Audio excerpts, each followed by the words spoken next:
pertama narasumber kita yaitu Ibu Marisi Uli Simanjuntak, SSI, MPD. Ibu Uli, demikian beliau akrab disapa. Mengawali karirnya dengan menjadi staf keanekaragaman hayati di kantor Kementerian Lingkungan Hidup. Kemudian beliau, kalau mengutip istilahnya Ibu Uli ya, hijrah dan mulai menggumuli panggilannya sebagai pendidik Kristen sejak 2001 di Sekolah Kristen IPK, jenjang SD, SMP, sampai SMA. Beliau juga pernah menjadi staf ahli IPA, Kepala Bagian Pengawasan dan Pembinaan SD IPK, dan Kepala Bidang Pengendali Mutu Sekolah IPK. Saat ini, Ibu Uli Tuhan percayakan tanggung jawab sebagai Kepala Bidang Pendidikan Nasional IPK dan Ketua Komisi Digitalisasi Pembelajaran MPK. Kemudian narasumber kita yang kedua, yaitu Bapak Handi Irawan D, MBA, MCom. Pak Handi adalah CEO dari Frontier, sebuah perusahaan yang bergerak di bidang pemasaran atau marketing dan digital. Beliau menuangkan wawasan, pengetahuan, dan pengalamannya di dalam bidang pemasaran dalam buku yang ditulisnya yang berjudul 3 Rules for Success in Building Top Brands.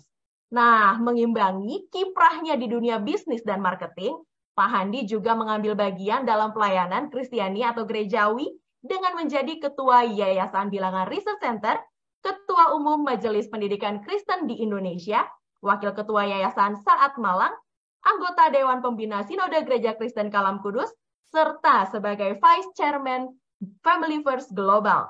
Nah, bersama tim BRC, Pak Handi melakukan salah satu riset pertamanya di bidang gerejawi dan memaparkan hasil temuannya dalam buku berjudul Kunci Pertumbuhan Gereja di Indonesia. The last but not the least, yang terakhir nih ya, narasumber kita yang ketiga yaitu Dr. Magdalena P. Santoso, STH, MSI. Ibu Magda, demikian beliau biasa disapa, merupakan pembina Yayasan Sekolah Teologi Kristen Pelangi Kristus. Ibu Magda juga menjabat sebagai Dekan Fakultas Keguruan dan Ilmu Pendidikan Universitas Kristen Petra. Nah, dalam pelayanannya di MPK, Ibu Magda mengetuai bidang 2 MPK yang berfokus pada pengembangan pendidikan digital, pengelolaan konten MPK di berbagai platform media digital, serta pengembangan LMS alias Learning Management System sebagai platform pembelajaran bagi para naradidik. Nah, ketiga narasumber ini akan saling mengisi dan melengkapi untuk memaparkan hasil FGD dan survei yang dilakukan di FKIP kepada setiap kita pada malam hari ini.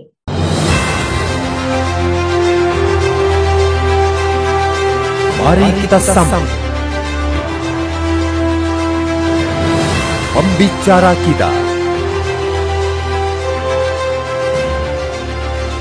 Marisi Uli Simanjuntak, SSI, MPD, Ketua Komisi Digitalisasi Pembelajaran MPK.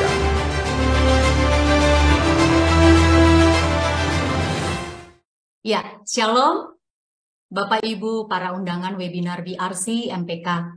Malam hari ini saya diberikan kesempatan untuk memaparkan hasil seri Focus Group Discussion yang telah kami lakukan pada tanggal 16 Agustus dan juga tanggal 5 September yang lalu. Focus Group Discussion adalah metode penelitian kualitatif yang digunakan untuk mengumpulkan data dengan interaksi kelompok kecil, di mana pada FGD sesi yang pertama, kami melibatkan 18 dekan FKIP. Mohon izin share terlebih dahulu, Bapak Ibu.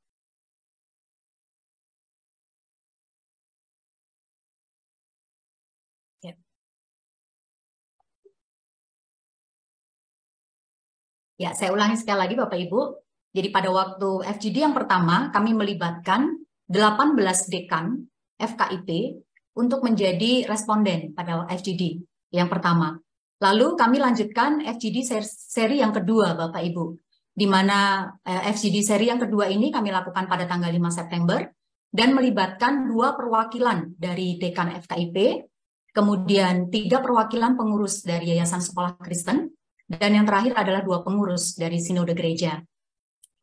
Kedua seri FGD ini kami lakukan sebagai bentuk tindak lanjut dari Konfernas tanggal 25 sampai tanggal 26 Juli, di mana di dalam kegiatan Konfernas menghasilkan salah satunya komitmen dari FKIP untuk dapat menolong permasalahan yang dihadapi sekolah Kristen, terutama yang berkaitan dengan ketersediaan guru Kristen yang berkualitas. Dalam FGD yang pertama, kami memperoleh temuan bahwa ternyata FKIP yang merupakan salah satu pilar yang diharapkan dapat membantu permasalahan yang dihadapi sekolah-sekolah Kristen juga menghadapi tantangan yang cukup berat, Bapak Ibu. Berikut ini adalah beberapa kesimpulan atau beberapa informasi temuan yang kami dapatkan pada waktu FGD pertama tanggal 16 Agustus yang lalu, Bapak Ibu. Yang pertama-tama, Bapak Ibu, tantangan yang dihadapi oleh FKIP yang kami dapatkan adalah yang pertama adalah menurunnya minat lulusan SMA masuk ke FKIP. Hal ini didukung dengan pernyataan beberapa dekan yang menjadi peserta FGD pertama ini, yaitu sebagai berikut, Bapak Ibu. Kesulitan untuk menjaring atau meningkatkan minat mahasiswa dari SMA untuk masuk ke pendidikan itu karena jumlahnya stagnan saat ini. Kemudian ada pernyataan juga dari dekan yang lain, minat masuk fakultas keguruan ini sangat menurun, apalagi setelah pandemi 2-3 tahun terakhir ini. Lalu ada dekan yang lain juga yang menyampaikan bahwa minat dari mahasiswa untuk menjadi guru sudah mulai menurun. Lalu Bapak Ibu, tantangan yang kedua, informasi yang kami dapatkan terkait tantangan FKIP yang kami dapatkan dari FGD adalah penghargaan terhadap profesi guru. Hal ini didukung oleh beberapa pernyataan peserta FGD yang pertama. Yang pertama adalah banyak dari lulusan FKIP yang mengambil profesi kewirausahaan dalam bidang pendidikan. Ya, jadi mereka lulus FKIP, tapi mereka tidak menjadi guru, tetapi mengambil profesi kewirausahaan yang lebih menjanjikan dalam bidang pendidikan. Kemudian ada pernyataan dekan yang lain, tidak semua mau menjadi guru karena identik dengan gaji guru kecil. Jadi ini sangat erat kaitannya dengan tadi ya, masalah penghargaan terhadap profesi guru. Kemudian pernyataan yang lainnya, menjadi guru saat ini bukanlah profesi yang populer. Contoh, ada mahasiswa beasiswa FKIP ke Salatiga, dikomentari, jauh-jauh ke Salatiga kok cuma mau jadi guru. Jadi memang ini ada opini atau ada satu persepsi di masyarakat ya terhadap profesi guru itu ternyata rendah ya Bapak Ibu, kurang baik. Lalu temuan yang kami dapatkan yang lainnya adalah terkait gap kompetensi calon atau penerima beasiswa di FKIP. Hal ini didukung oleh beberapa pernyataan dari peserta FGD yang pertama sebagai berikut. Dilihat dari yang berminat sampai yang masuk ke UPH, kurang lebih 30% dari yang berminat, sampai yang terpilih ada masalah kualitas akademik belakang ini. Karena 2 tahun mengalami pandemi, sehingga ada kesulitan. Tapi yang di luar Jawa, karena kualitas pendidikan yang berbeda, sehingga ada gap di sana. Jadi ya Bapak Ibu, jadi ada gap antara mahasiswa yang mungkin direkrut dari luar Jawa dengan yang dari Jawa, berkaitan dengan kompetensi. Kemudian ada pernyataan yang lain, orang tua dan calon berminat, tapi kemampuan calon tidak sesuai, tidak lulus tes, sehingga tidak bisa masuk ya ke FKIP sebagai penerima beasiswa. Tantangan yang lain yang dihadapi oleh FKIP adalah kebijakan pemerintah, Bapak Ibu. Ada beberapa pernyataan dari peserta FGD sebagai berikut, Bapak Ibu. Yang pertama, kebijakan pemerintah untuk membuka program studi baru itu sangat rumit. Sampai saat ini untuk PGSD ditutup kesempatan untuk membuka program studi baru. Sementara kebutuhan guru-guru PGSD itu sangat besar. Kemudian kebijakan bahwa lulusan non-FKIP itu dapat mengikuti program PPG untuk menjadi guru. Ini adalah tantangan selanjutnya Bapak Ibu. Lalu tantangan berikutnya Bapak Ibu berkaitan dengan kondisi finansial keluarga. Nah, dalam konteks ini Bapak Ibu kami mendapatkan informasi dari beberapa dekan peserta FGD yang pertama. Pernyataannya kurang lebih sebagai berikut Bapak Ibu. Potensi calon mahasiswa bagus, berminat, oke semua, tapi biaya tidak ada. Kemudian mahasiswa tidak dapat menyelesaikan kuliah tepat waktu karena kendala keuangan. Hal ini disebabkan karena rata-rata orang tua mereka adalah petani. Karena tadi ya kemungkinan mereka direkrut dari sebagian besar dari daerah. Kemudian tantangan yang selanjutnya adalah berkaitan dengan kompetitor, Bapak Ibu. Nah, untuk tantangan ini ada beberapa pernyataan dari peserta FGD pada waktu itu adalah kampus kami berdekatan dengan Universitas Pendidikan Indonesia atau UPI. Jalan untuk menuju kampus kami harus melalui UPI. Kemungkinan untuk masuk ke FKIP di universitas kami jadi tidak terlalu banyak. Jadi sebelum masuk ke FKIP ini sudah masuk ke UPI dulu karena yang terlihat adalah UPI-nya dulu Bapak Ibu. Kemudian yang kedua, ada perguruan tinggi kompetitor yang menyajikan uang kuliah yang sangat murah sehingga masyarakat lebih bergerak. ke FKIP ini, Bapak Ibu. Selanjutnya, Bapak Ibu, tantangan yang dihadapi oleh FKIP adalah mindset generasi muda tentang kesuksesan. Jadi ada pernyataan dari dekan yang menyatakan bahwa minat generasi muda menurun dikarenakan dipengaruhi oleh teknologi, sehingga minat generasi muda bergeser ke profesi yang lebih cepat menghasilkan uang. Lalu faktor yang lain, tantangan yang lain adalah mindset tentang profesi guru dan hamba Tuhan. Hal ini didukung oleh pernyataan dekan yang menjadi peserta webinar sebagai berikut. Kesannya kalau bukan masuk ke teologi, bukan pelayanan. Lalu ada juga mindset masyarakat yang ada saat ini, bahwa profil guru Kristen merupakan kelas 2, sementara menjadi hamba Tuhan yang melayani di gereja itu adalah kelas yang pertama.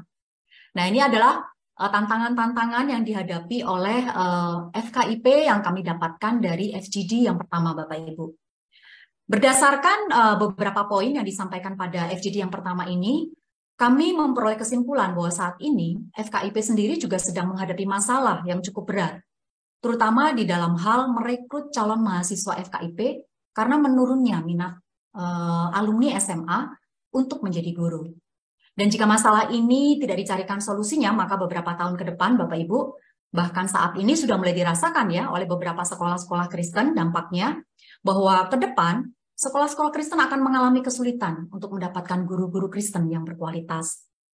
Berangkat dari kesimpulan FGD yang pertama ini, kami melanjutkan FGD seri yang kedua, yaitu pada tanggal 5 September yang lalu, Bapak Ibu, untuk menggali lebih dalam, sekaligus mengkonfirmasi siapa sih yang berkontribusi terhadap munculnya masalah menurunnya minat alumni SMA menjadi guru Kristen. Dan dari FGD yang kedua ini kami menyimpulkan bahwa beberapa faktor penyebab permasalahan menurunnya minat alumni SMA menjadi guru di sekolah Kristen adalah sebagai berikut. Yang pertama-tama adalah faktor kesejahteraan guru. Faktor kesejahteraan guru ini berkaitan dengan fakta bahwa gaji guru itu cenderung kecil, Bapak Ibu, cenderung rendah. Dan fakta dari gaji guru yang kecil atau gaji guru yang rendah ini menyebabkan rendahnya juga penghargaan masyarakat terhadap profesi guru itu sendiri. Dan kedua fakta inilah yang menjadi penyebab juga menurunnya panggilan dari murid, menurunnya panggilan untuk menjadi guru di sekolah-sekolah Kristen. Lalu siapa Bapak Ibu yang berkontribusi terhadap 3 faktor penyebab menurunnya minat alumni SMA menjadi guru tersebut? Nah Bapak Ibu, pilar yang menurut hasil di FGD yang kedua yang kami dapatkan, pilar-pilar yang memiliki kontribusi di dalam 3 faktor penyebab permasalahan menurunnya minat alumni SMA menjadi guru Kristen. Tadi ada 3 faktor, yang pertama adalah kesejahteraan guru, berkaitan dengan gaji yang kecil, kemudian karena gaji yang kecil itu akhirnya penghargaan terhadap guru itu juga rendah, lalu akibatnya menyebabkan menurunnya panggilan menjadi guru di sekolah-sekolah Kristen. Nah, 3 pilar yang menjadi kontributor di dalam permasalahan permasalahan yaitu turunnya minat menjadi guru di sekolah Kristen adalah yang pertama-tama adalah pilar gereja, Bapak Ibu. Bapak Ibu, dari FGD yang kedua, kami mendapatkan satu pernyataan juga dari peserta, di mana di FGD yang kedua itu ada sinode gereja, ada pesertanya dari sinode gereja, kemudian dari Yayasan Sekolah Kristen, dan juga dari FKIP. Dari pernyataan-pernyataan peserta FGD yang kedua pada tanggal 5 September, kami mendapatkan pernyataan bahwa ada salah satu sinode ya peserta yang menyatakan bahwa sinodenya sendiri baru memiliki struktur pelayanan khusus bidang pendidikan yang memperhatikan pelayanan sekolah Kristen di tahun 2003. Jadi memang gereja sendiri mungkin ada beberapa yang belum mempunyai struktur pelayanan khusus di bidang pendidikan, sehingga ini juga bisa mengganggu mengganggu atau menyebabkan masalah turunnya minat generasi muda untuk menjadi guru di sekolah Kristen. Generasi muda dalam hal ini adalah jemaat remaja di gereja. Lalu pernyataan yang lainnya adalah gereja perlu mendedikasikan sebagian persembahannya untuk pengembangan pelayanan sekolah Kristen supaya pengelolaan sekolah-sekolah Kristen menjadi lebih baik, terutama pengelolaan gaji SDM-nya, sehingga kesejahteraan guru juga seharusnya bisa ditingkatkan kalau pengelolaan SDM-nya sudah menjadi baik. Lalu Bapak Ibu, pilar lain yang berkontribusi di dalam permasalahan ini adalah Yayasan Sekolah Kristen. Dari FGD yang kedua ini kami mendapatkan pernyataan bahwa pengurus yayasan bukanlah orang-orang yang memahami pendidikan. Jadi dari pernyataan itu peserta menyampaikan bahwa memberikan pengakuan ya bahwa yayasan sekolah Kristennya sendiri itu sebenarnya pengurusnya bukanlah orang-orang yang mempunyai atau memahami pendidikan. Jadi itu menjadi salah satu penyebab kontribusi tumbuhnya masalah turunnya minat generasi muda untuk menjadi guru-guru di sekolah Kristen. Lalu selanjutnya Bapak Ibu, pengurus yayasan tidak memiliki misi pendidikan Kristen dan tidak mempunyai kompetensi untuk mengelola pendidikan. Tentunya mungkin karena tidak memahami pendidikan, maka dia tidak punya misi pendidikan dan akibatnya mereka juga tidak bisa mengelola pendidikan dengan baik. Lalu peserta yang lain juga menyampaikan bahwa perlunya membangun kerjasama dengan gereja dalam pembinaan kerohanian murid, sehingga gereja memahami realita di sekolah. Jadi mungkin karena tidak adanya kerjasama yang baik di antara gereja dengan sekolah, menyebabkan gereja tidak tahu apa yang terjadi di sekolah, sehingga mereka juga tidak tahu apa yang harus dilakukan untuk mendukung pelayanan di sekolah. Itu adalah pernyataan-pernyataan yang disampaikan pada waktu kami melakukan FGD yang kedua. Nah, Bapak Ibu, selain faktor penyebab langsung dari masalah turunnya minat menjadi guru di sekolah Kristen, ada faktor-faktor yang tidak langsung, Bapak Ibu, yang sebenarnya kita sulit juga untuk kendalikan ya Bapak Ibu ya dalam hal ini. Nah, faktor-faktor tersebut adalah dukungan gereja, dukungan keluarga, maaf Bapak Ibu, dukungan keluarga. Dari FGD yang kedua tersebut kami mendapatkan satu pernyataan dari peserta bahwa orang tua atau keluarga itu belum mengapresiasi profesi guru sehingga cenderung tidak merekomendasikan ke FKIP. Jadi banyak orang tua yang kalau anaknya mungkin ingin jadi guru tidak mendukung, tapi justru merekomendasikan untuk mencari program pendidikan yang lainnya yang cepat menghasilkan materi mungkin ya Bapak Ibu ya. Lalu pola asuh keluarga yang berdampak pada karakter talent mahasiswa FKIP. Lalu faktor yang lainnya Bapak Ibu, faktor lain yang tidak bisa dikendalikan secara langsung itu adalah alumni dari FKIP sendiri. Jadi dari FGD kedua itu juga kami mendapatkan satu pernyataan bahwa kesaksian pelayanan alumni FKIP yang menjadi guru di yayasan-yayasan sekolah tidak menginspirasi murid di sekolah Kristen untuk juga mau terpanggil menjadi guru. Lalu loyalitas alumni FKIP rendah sehingga tidak mempromosikan FKIP tempat dia menuntut ilmu sebelumnya. Lalu kontribusi atau faktor yang ketiga adalah kebijakan pemerintah, Bapak Ibu. Ini juga kita sulit untuk kendalikan karena ini adalah kebijakan pemerintah. Dari FGD yang kedua kami juga mendapatkan pernyataan bahwa adanya kebijakan pemerintah di mana lulusan non-FKIP itu dapat menjadi guru melalui jalur mengikuti program PPG. Lalu ada kebijakan guru honor yang lulus P3K itu tidak harus kembali ke sekolah asalnya. Sehingga guru-guru honor di sekolah swasta setelah lulus P3K mereka menjadi ASN, beralih ke sekolah-sekolah negeri. Lalu minimnya rasio peserta PPG dari sekolah swasta. Nah, ini adalah beberapa temuan FGD yang kami dapatkan, yang dapat saya paparkan pada webinar pada malam hari ini.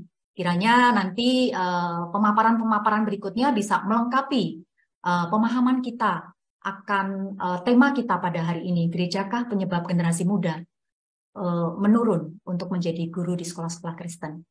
Demikian Ibu Aileen, terima kasih untuk waktu dan kesempatannya. Saya serahkan kembali kepada pemerasarana selanjutnya.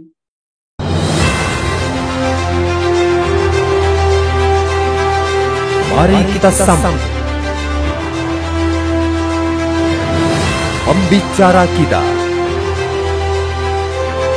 Handi Irawandi MBA MKom, Ketua Umum MPK atau Majelis Pendidikan Kristen di Indonesia, Ketua Bilangan Research Center, dan CEO Frontier.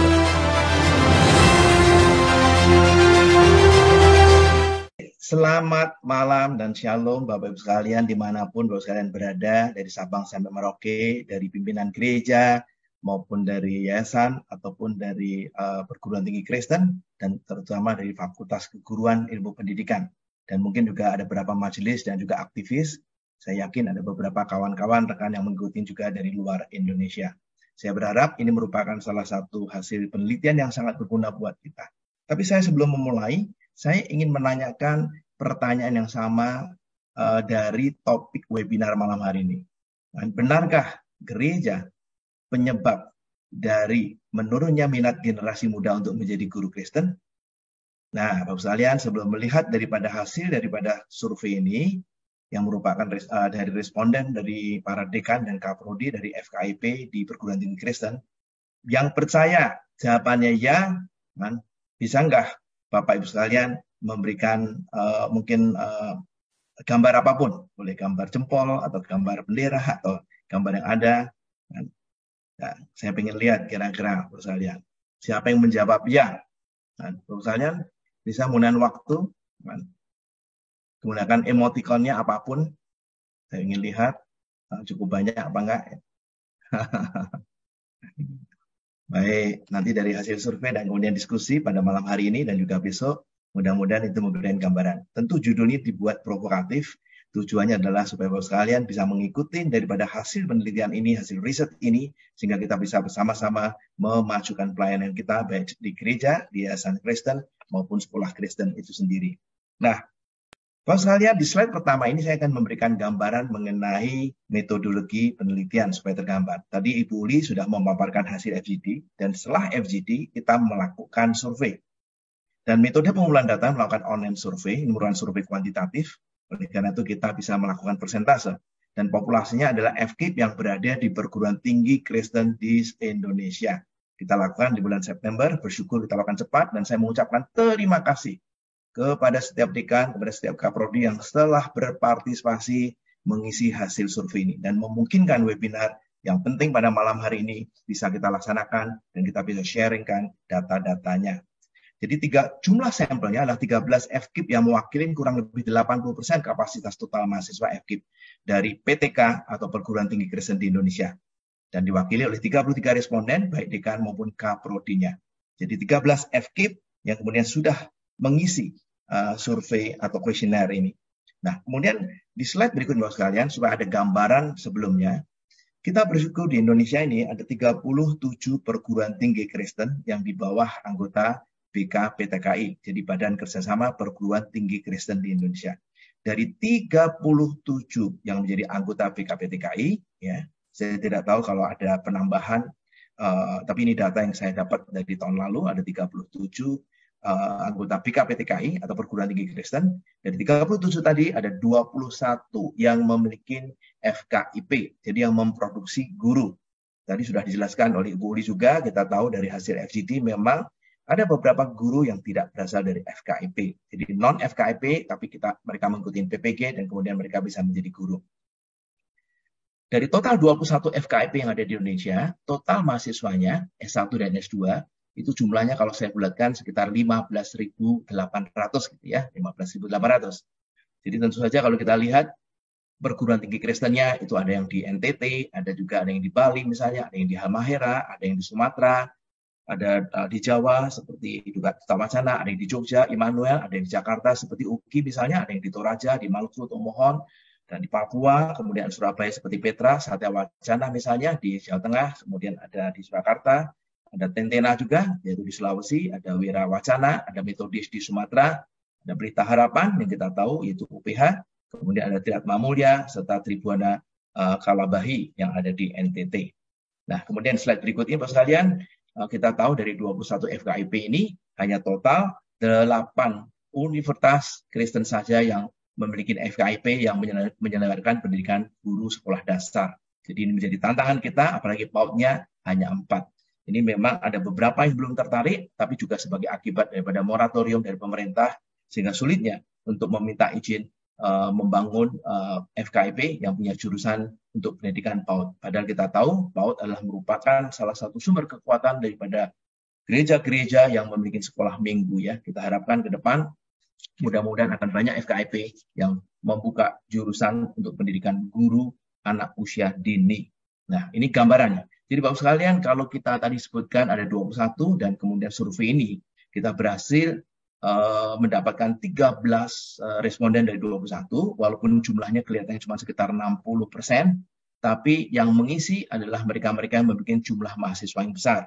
Seperti contohnya adalah UKSW misalnya, ada UPH, ada UKI, ada juga kita lihat misalnya Nomensen yang besar juga, kemudian ada Toraja yang 2.400 mahasiswanya, kita bersyukur Satya Wacana ada 1.800 lebih. Inilah contoh-contoh beberapa yang mengisi hasil survei yang dilakukan oleh Bilangan Research Center bekerja sama dengan Majelis Pendidikan Kristen di Indonesia.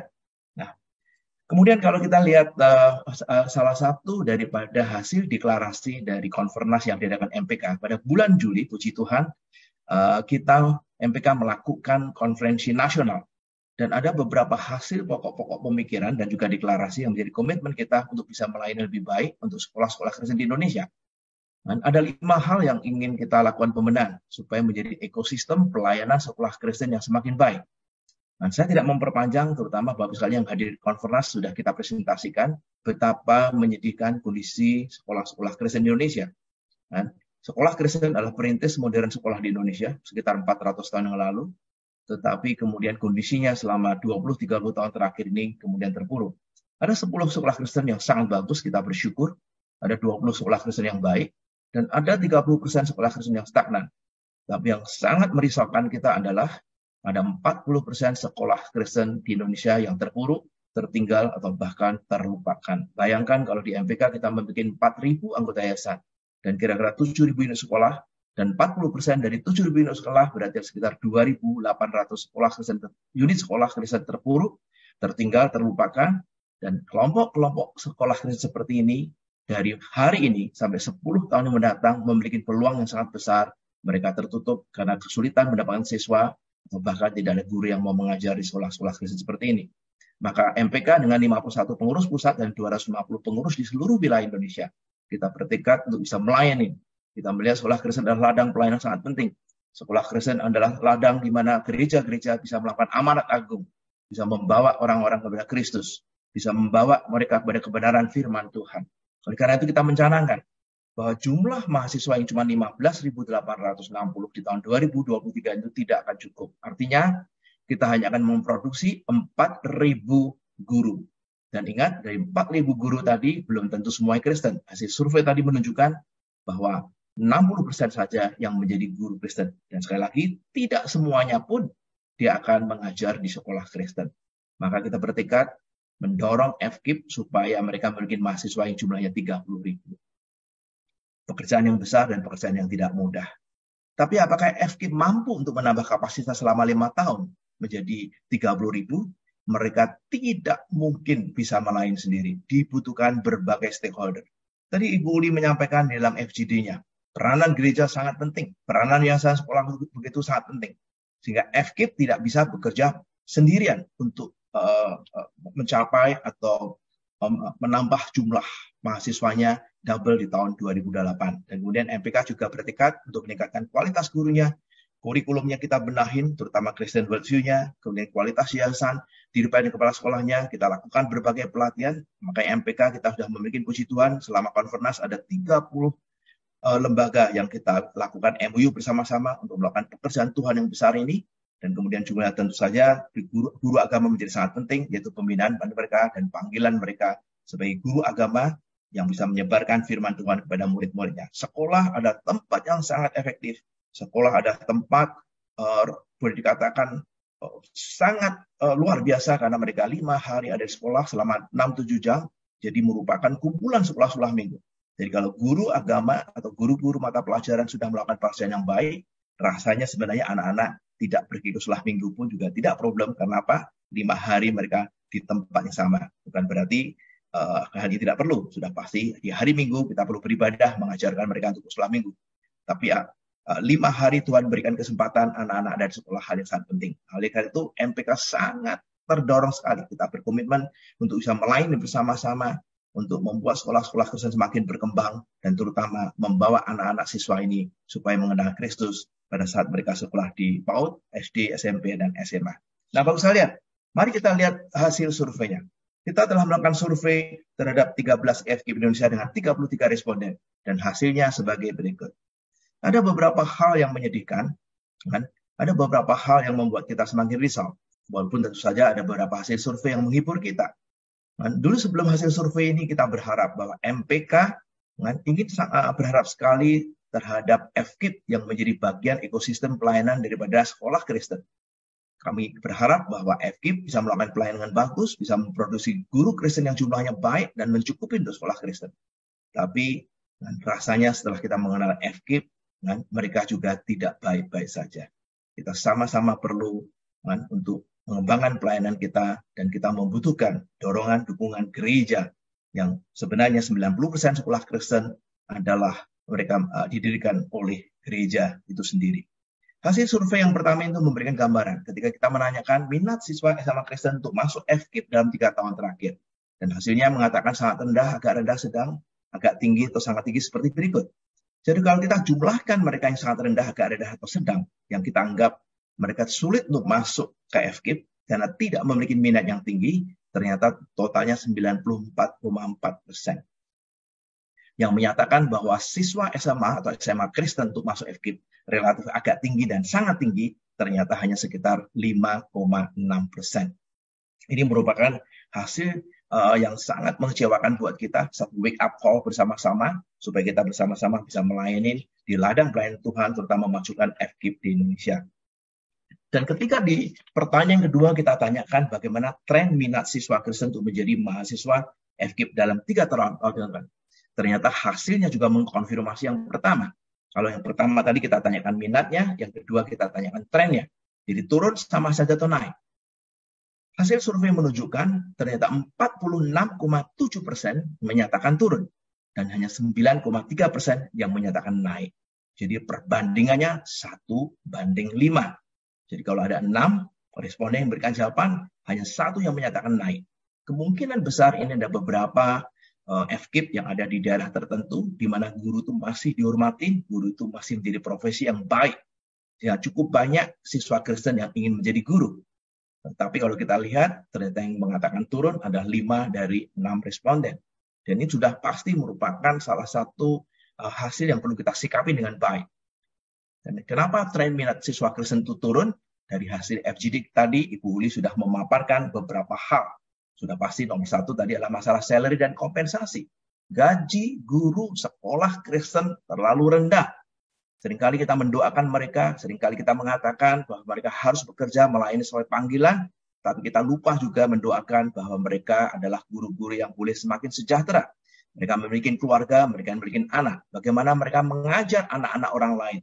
Ketika setiap hari kehidupan mereka harus berkutat dengan segala kesulitan. Bahkan mereka juga tidak mampu menyekolahkan anaknya sendiri. Ini sudah pasti menjadi hal yang ironis. Maka menjadi satu sikap bersama buat gereja. Gereja perlu ada mindset baru, gereja perlu melakukan reformasi untuk melihat perspektif bahwa sekolah Kristen adalah ladang pelayanan yang sangat penting di Indonesia sehingga membuat pertumbuhan gereja menjadi lebih baik selama 20 tahun terakhir. Nah, di slide yang ketiga ini Bapak sekalian, kita lihat profil daripada mahasiswa FKIP yang kita lakukan survei. Nah, dari total 15.800 mahasiswa yang kuliah di FKIP perguruan tinggi Kristen, ternyata yang beragama Kristen Katolik hanya 60,9% Bapak sekalian. Jadi tidak 100%. Memang ada beberapa FKIP yang boleh dikatakan 100% mahasiswa adalah Kristen atau Katolik, ya seperti UPH misalnya. Tapi ternyata dari survei ini, kalau kita lihat dari keseluruhan yang kita sudah lakukan survei, hanya 60,9% yang beragama Kristen Katolik. Maka sudah pasti sisanya tidak bisa kita harapkan untuk mengajar di sekolah Kristen. Dan memang data ini didukung dengan kenyataan bahwa dari mahasiswa yang kuliah di FKIP hanya 29,2% yang menyatakan mereka berasal dari sekolah Kristen. Dan kemudian yang menerima beasiswa sekitar 25%, ya, terutama beberapa FKIP mereka memberikan beasiswa dengan baik, dan penerima beasiswa 100% adalah 19,2%. Jadi ini merupakan salah satu tantangan kita juga. Dan pada saat mereka memberikan beasiswa, tentu perlu funding, perlu satu kondisi di mana FKIP juga memiliki keuangan. Dan kemudian gereja tentu perlu mendukung dalam hal ini. Tapi kemudian apa kata dekan dan kaprodi yang menjadi responden dalam survei ini terhadap dukungan dari stakeholder lain, terutama dari gereja. Dan dari slide berikut ini Bapak sekalian, kita memberikan gambaran nanti ya. Nanti saya akan berikan gambaran bagaimana gereja mendukung di dalam hal pembiayaan dan mendorong jemaatnya bisa untuk menjadi guru. Tapi sebelum ke sana, saya selesaikan lebih dahulu mengenai profil mahasiswa FKIP.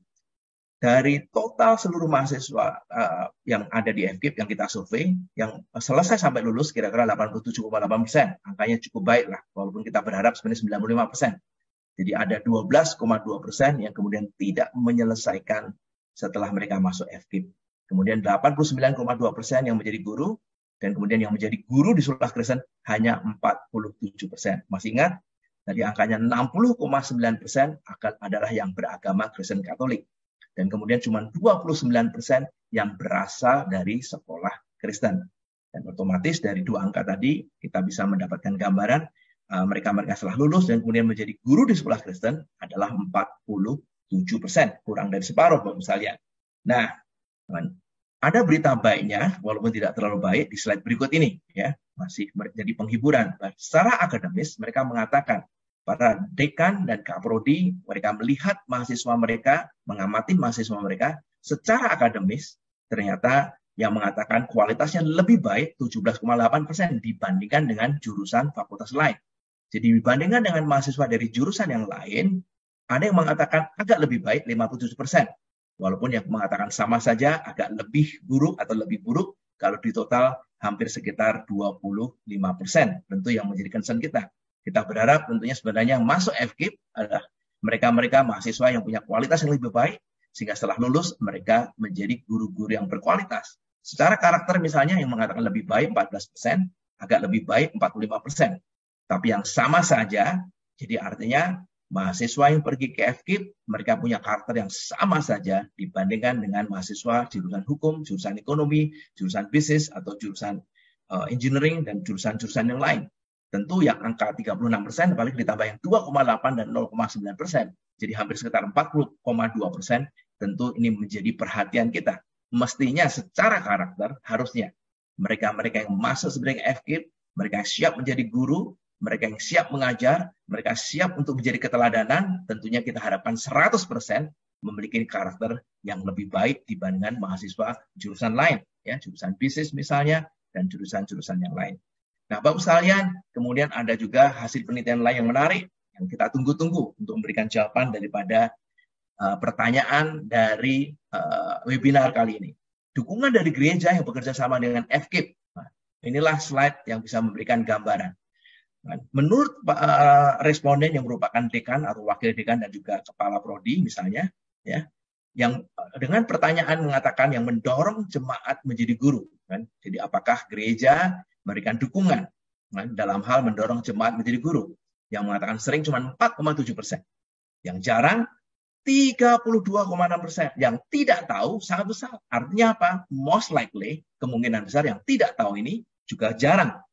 Jadi kalau kita lihat, memang ini merupakan salah satu wake up call buat kita. Jadi Bapak sekalian, hamba Tuhan, pimpinan sinode, anggota sinode, dan kemudian juga para majelis, terutama komisi pendidikan, ini menjadi satu wake up call. Ternyata berdasarkan survei, suara daripada dekan dan kaprodi, kan, gereja tidak memberikan dorongan jemaatnya untuk menjadi guru. Dia mengatakan sering hanya 4,7%. Jadi merupakan salah satu problem nasional buat kita. Mudah-mudahan hasil survei ini bisa memberikan satu kesadaran yang baik buat kita supaya gereja semakin bersatu, dan gereja saya berharap bisa menggunakan hasil survei untuk didiskusikan untuk meeting yang akan datang di bulan ini atau bulan depan bersama dengan majelis dan komisi pendidikan, bagaimana gereja bisa memberikan dukungan, mendorong jemaat menjadi guru. Dan ini sudah pasti mereka tidak mudah melakukan di mimbar. Dan bagaimana mereka mendorong guru kalau mereka tahu sendiri dalam hati kecilnya bahwa guru tidak memberikan masa depan yang baik, bahwa pekerjaan guru tidak memungkinkan mereka mendapatkan salary yang layak. Pekerjaan guru bukan pekerjaan yang mulia. Ya, yang salah satu hasil FGD dikatakan bahwa guru sebenarnya merupakan pekerjaan yang kelas 2 dibandingkan pekerjaan sebagai pastor, sebagai pendeta, atau sebagai penginjil. Yang kedua adalah bagaimana apakah gereja memberikan dukungan dalam hal memberi apresiasi, yang mengatakan sering 44,2, ya, lumayan lah.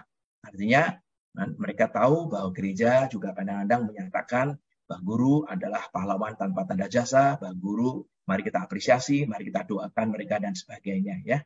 Dan kemudian yang mengatakan tidak pernah 9,3 dan tidak tahu 44,2%. Kemudian masalah dukungan beasiswa, apakah gereja memberikan dukungan dalam bentuk beasiswa, ternyata mengatakan sering hanya 9,3% dan jarang 48,8%. Yang tidak tahu, yang notabene tidak tahu itu artinya kemungkinan besar gereja tidak memberikan dukungan beasiswa 41,9%. Maka tidak mengherankan, inilah gambarannya di slide berikut ini kita akan mendapatkan persentase yang lebih jelas. Dukungan dana pada FKIP ya, Rektorat memiliki program atau alokasi anggaran khusus untuk mendukung pengembangan staf pengajar FKIP. Ada 88% yang menyatakan ya. Jadi Rektorat, ya mereka memberikan dukungan kepada FKIP dalam hal alokasi anggaran. Tapi kalau kita lihat gereja, angkanya 40%. Rupanya gereja yang mendukung dari segi pendanaan hanya 40%, baik dalam bentuk beasiswa maupun dalam bentuk untuk operasional. Nah, ketika ditanyakan lebih lanjut, FKIP mendapatkan pendanaan sumber-sumbernya dari mana saja? Di slide berikut ini memberikan gambaran sumber pendanaan beasiswa FKIP selama ini. Universitas 75%, gereja, yayasan sekolah, perusahaan, kira-kira 33% atau sepertiga, pemerintah 66,7%, dan lembaga organisasi 16,7%. Ini merupakan pertanyaan di mana responden boleh memilih jawaban lebih dari satu. Kan sumber-sumber pendanaan beasiswa FKIP selama ini. Kemudian beberapa slide lagi kita juga tanyakan kepada mereka soal kurikulum misalnya ya. Apakah mahasiswa FKIP mendapatkan mata kuliah terkait filsafat pendidikan Kristen 61%, teori of knowledge hampir 100%, dan integrasi atau pemanfaatan teknologi dalam mengajar 100%. Ya, kita bersyukur untuk 100%, dan filsafat pendidikan Kristen hanya 61%. Kita tahu mungkin karena ada beberapa FKIP yang notabene dari perguruan tinggi Kristen, tapi ada juga yang mahasiswanya lebih banyak non-Kristennya. Dan ini menjadi satu pertanyaan besar, apa yang membuat mereka kemudian lebih memiliki mahasiswa yang non-Kristen dibandingkan dengan yang Kristen. Padahal mereka adalah perguruan tinggi Kristen yang sebagian juga didirikan oleh gereja. Dan kurikulum FKIP apakah menggunakan Merdeka Belajar 100% ya, dan internasional hanya 10%. Karena kita tahu memang tidak banyak yang menggunakan kurikulum internasional ya, karena lebih banyak fokusnya kepada penyediaan guru-guru domestik. Kemudian apakah saat ini sudah cukup relevan kurikulumnya? 98,1% mengatakan ya cukup. Tapi walaupun ini merupakan salah satu hasil yang baik, mereka mengatakan cukup, tapi tetap saja ada space for improvement. 70% mengatakan masih ada area tertentu yang perlu diperbarui atau ditingkatkan. Jadi apakah mereka mendukung pengembangan profesional calon guru? 71% menyatakan sangat mendukung dan 29% cukup mendukung ya, karena itu sangat wajar. Jadi mereka tahu bahwa guru adalah profesi yang baik, perlu ada integritas, maka jawabannya hampir 100%. Mereka cukup mendukung atau sangat mendukung. Dan kemudian slide terakhir sebelum kesimpulan Bapak sekalian, kita tanya juga mengenai efektivitas cara berpromosi. Ya. Kalau kita lihat kunjungan ke sekolah yayasan, yang hijau itu adalah efektif, yang biru itu sangat efektif. Bapak sekalian bisa konsentrasi yang hijau dan yang biru. Kunjungan ke yayasan misalnya, mimbar gereja ternyata juga cukup baik ya. Beberapa juga mengatakan media sosial dan open house relatif mungkin kurang efektif. Jadi kalau kita perhatikan memang mimbar gereja, media sosial maupun kunjungan ke sekolah yayasan langsung adalah cara-cara yang baik untuk mempromosikan siswa SMA, SMK untuk bisa menjadi mahasiswa di FKIP. Nah dari sini Bapak sekalian sebelum nanti kita mendengarkan Ibu Magda dan kemudian tanya jawab, ada 7 kesimpulan dari hasil survei ini. Dan pertama sekalian, menurut responden, dekan dan kaprodi dari PTK atau perguruan tinggi Kristen, minat siswa SMA Kristen untuk menjadi guru sangat rendah dan sedang ya, kalau dijumlah 94%. Dan hanya 29,2% yang berasal dari sekolah Kristen. Kemudian terjadinya penurunan minat yang sangat besar ya, 46,7% bagi siswa SMA Kristen untuk menjadi mahasiswa FKIP. Hanya 1 dari 2 mahasiswa FKIP yang setelah lulus menjadi guru di sekolah Kristen. Ya, hanya 1 dari 2 saja. Kemudian yang kesimpulan keempat, 74,8% mahasiswa baru FKIP lebih unggul secara akademik dibandingkan dengan jurusan fakultas lain, akan tetapi 40,2% kualitas karakternya tidak lebih baik. Ya, ini menjadi concern dan doa kita bersama. Di antara gereja yang bekerja sama dengan FKIP, hanya 4,7% yang sering mendorong jemaat untuk menjadi guru. Bahkan 62,% tidak pernah atau tidak tahu. 62,8% tidak pernah atau tidak tahu. Inilah merupakan salah satu concern kita dari hasil riset kita. Ternyata gereja banyak sekali yang tidak mendorong jemaatnya untuk menjadi guru Kristen. Menurut responden yang ke-6, dekan dan kaprodi dari PTK, dukungan dana dari gereja untuk FKIP masih kecil. 60% tidak mendapat dukungan, baik untuk beasiswa maupun operasional. Meskipun 98,% mengatakan bahwa kurikulum sudah cukup relevan dengan kebutuhan, tetapi 71% masih merasa ada area tertentu yang perlu diperbarui dan ditingkatkan. Yang ke-7, tentunya ditujukan kepada semua peserta webinar yang dari FKIP. Jadi Bapak sekalian, yang hari ini adalah dekan, wakil dekan, kaprodi, atau dosen-dosen dari FKIP, ternyata kita melihat ada kebutuhan di mana kita perlu melakukan improvement lebih dahulu supaya lulusan guru bisa semakin relevan dan semakin baik di dalam melakukan pengajaran di sekolah-sekolah, terutama sekolah-sekolah Kristen. Jadi Bapak sekalian, inilah hasil riset kecil, dan kita menyadari ya di BRC bahwa setiap riset tidak ada yang sempurna. Kita membutuhkan riset-riset lanjutan kan, ke depan. Kita berharap akan ada riset serupa tapi dengan responden dari anak SMA sendiri. Saya berharap MPK dan BRC bisa bekerja sama lagi di tahun depan untuk melakukan riset pendalaman dan juga riset yang lebih luas. Dan pada November awal kita bersyukur nanti akan ada hasil survei yang baru lagi mengenai persepsi sekolah Kristen, sehingga akan melengkapi berbagai riset-riset yang kita tujukan untuk sekolah Kristen. Mudah-mudahan ini memberikan inspirasi, memberikan pemikiran kita bersama, dan menambah beban kita untuk bisa melayani bersama-sama di ladang Tuhan di sekolah Kristen. Terima kasih.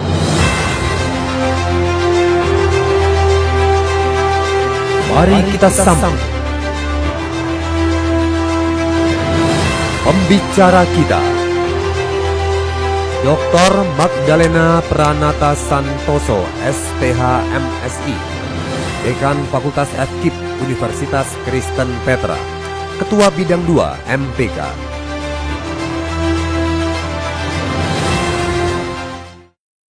Shalom, Ibu, Bapak, pimpinan gereja, pengurus Yayasan Sekolah Kristen atau Yayasan Pendidikan Sekolah, dan juga para kepala sekolah, para guru, pendidik, pemerhati pendidikan, bagi rekan-rekan yang melayani di kampus, yang melayani di Fakultas Keguruan dan Ilmu Pendidikan, saudara sepelayanan dan sepanggilan dalam dunia pendidikan Kristen yang dikasihi Tuhan. Kita sudah mendengarkan paparan yang sangat penting, dan saatnya kita sekarang memikirkan bagaimana respon kita. Ada satu pertanyaan yang muncul, yang saya tuliskan, dan saya rindu kita menjawab dengan hati kita. Bila Tuhan Yesus hadir di sini sekarang. Ada dua hal yang disuarakan oleh Tuhan Yesus pada waktu Tuhan Yesus berada di dalam dunia. Ketika berhadapan dengan pelayanan anak. Tuhan Yesus menyatakan dalam firman-Nya, ketika orang tua membawa anak-anak datang kepada Tuhan Yesus. Inilah perkataan Tuhan Yesus. Biarkan anak-anak itu datang kepadaku. Jangan menghalang-halangi mereka. Sebab orang-orang yang seperti itulah yang empunya kerajaan Allah. Tuhan Yesus bersabda, Aku berkata kepadamu, sesungguhnya barang siapa tidak menyambut kerajaan Allah seperti seorang anak kecil, ia tidak akan masuk ke dalamnya. Dan inilah yang dilakukan Tuhan Yesus. Ia memeluk anak-anak itu. Dan sambil meletakkan tangannya atas mereka, ia memberkati mereka. Bila Tuhan Yesus berada di sini hari ini, dan di tengah-tengah kita melihat, menyadari bahwa sekolah Kristen dalam kondisi yang sangat sulit. Seringkali kata-kata sopan yang disampaikan adalah tidak sedang baik-baik saja. Tapi sebenarnya kondisinya sangat banyak yang kritis. Bahkan sangat banyak sekolah Kristen di tengah-tengah kesulitan itu harus berjuang sendiri. Dan ketika sekolah Kristen yang berjuang sendiri itu juga berhadapan dengan masalah, yaitu kurangnya guru-guru Kristen yang melayani di sekolah tersebut yang berdedikasi dan berkualitas. Itu berarti murid-murid di sekolah Kristen bagaikan domba yang tidak bergembala. Padahal Tuhan Yesus Kristus menyatakan dengan jelas, biarkan anak-anak itu datang kepadaku. Dan ketika sekarang, dengan kondisi sekolah Kristen yang sulit, berarti murid-murid di sekolah Kristen seperti domba tidak mempunyai gembala. Dan Tuhan Yesus Kristus di dalam perjumpaan yang terakhir dengan murid-muridnya, Ia mengatakan firman yang sangat penting, yang hari ini kita mau dengar kembali. Karena kita ingin memberikan respon terhadap fakta, mengapa begitu sedikit generasi muda yang berminat menjadi guru. Tuhan Yesus berkata kepada murid-muridnya, gembalakanlah domba-dombaku. Di tengah-tengah kondisi di mana murid-murid sekolah Kristen bagaikan domba tidak bergembala, maka Tuhan mau berbicara kepada kita. Bagaimana dengan domba-dombaku yang tidak tergembalakan dengan baik? Ada pertanyaan yang perlu kita pikirkan. Apa yang sebenarnya yang menyebabkan mengapa sedikit sekali orang-orang yang peduli dengan sekolah Kristen secara serius? Kalau ditanyakan tentang minimnya guru Kristen, pertanyaan itu boleh diubah seperti ini. Di manakah engkau yang sebenarnya dipanggil Tuhan untuk menjadi guru Kristen? Anak-anak muda, mengapa engkau tidak berminat menjadi guru Kristen? Pertanyaan berikutnya adalah, anak-anak muda, apa yang paling penting di dalam hati dan pikiranmu saat ini? Apakah engkau sedang mengimpikan impianmu sendiri dan engkau tidak mendengarkan atau tidak memikirkan apa yang menjadi impian Tuhan untukmu, generasi muda? Mengapa engkau tidak memikirkan pekerjaan Tuhan, God's business? Bahwa bisnis Tuhan adalah bisnis yang peduli kepada anak-anak, jiwa anak-anak. Tuhan Yesus mengatakan, bring the children come to me. Artinya harus ada sebuah usaha yang serius. Jangan menghalang-halangi mereka. Artinya, jangan tidak melakukan hal yang serius untuk membawa anak-anak datang kepada Tuhan Yesus Kristus. Pertanyaannya, siapakah yang harus menyuarakan panggilan Tuhan Yesus? Suara Tuhan Yesus yang menginginkan anak-anak dibawa datang kepadanya. Mengapa sedikit yang peduli kepada suara Tuhan Yesus? Jangan menghalang-halangi anak untuk datang kepadaku. Dan ketika tidak banyak yang peduli dengan kondisi sekolah Kristen yang sulit, apakah itu sama dengan artinya sedang tidak membawa anak-anak kepada Tuhan Yesus? Pertanyaannya, ketika banyak anak muda tidak memikirkan God's business di dalam pelayanan anak ini, siapa yang seharusnya menolong generasi muda Kristen mempunyai mindset, mempunyai worldview yang melihat realita hidup dalam pandangan mata Tuhan Yesus. Melihat hidup dalam mindset dan worldview dengan hati Tuhan Yesus. Siapakah yang seharusnya bertanggung jawab untuk mengarahkan atau dengan lebih tegas lagi, mendidik anak-anak muda Kristen untuk memiliki Christ mind, biblical mindset. Kalau ada yang harus bertanggung jawab untuk mengarahkan agar anak-anak muda Kristen tidak bergerak menurut apa yang mereka pikir baik, dan mereka lebih tertarik kepada profesi yang ditawarkan untuk masa depan pribadi.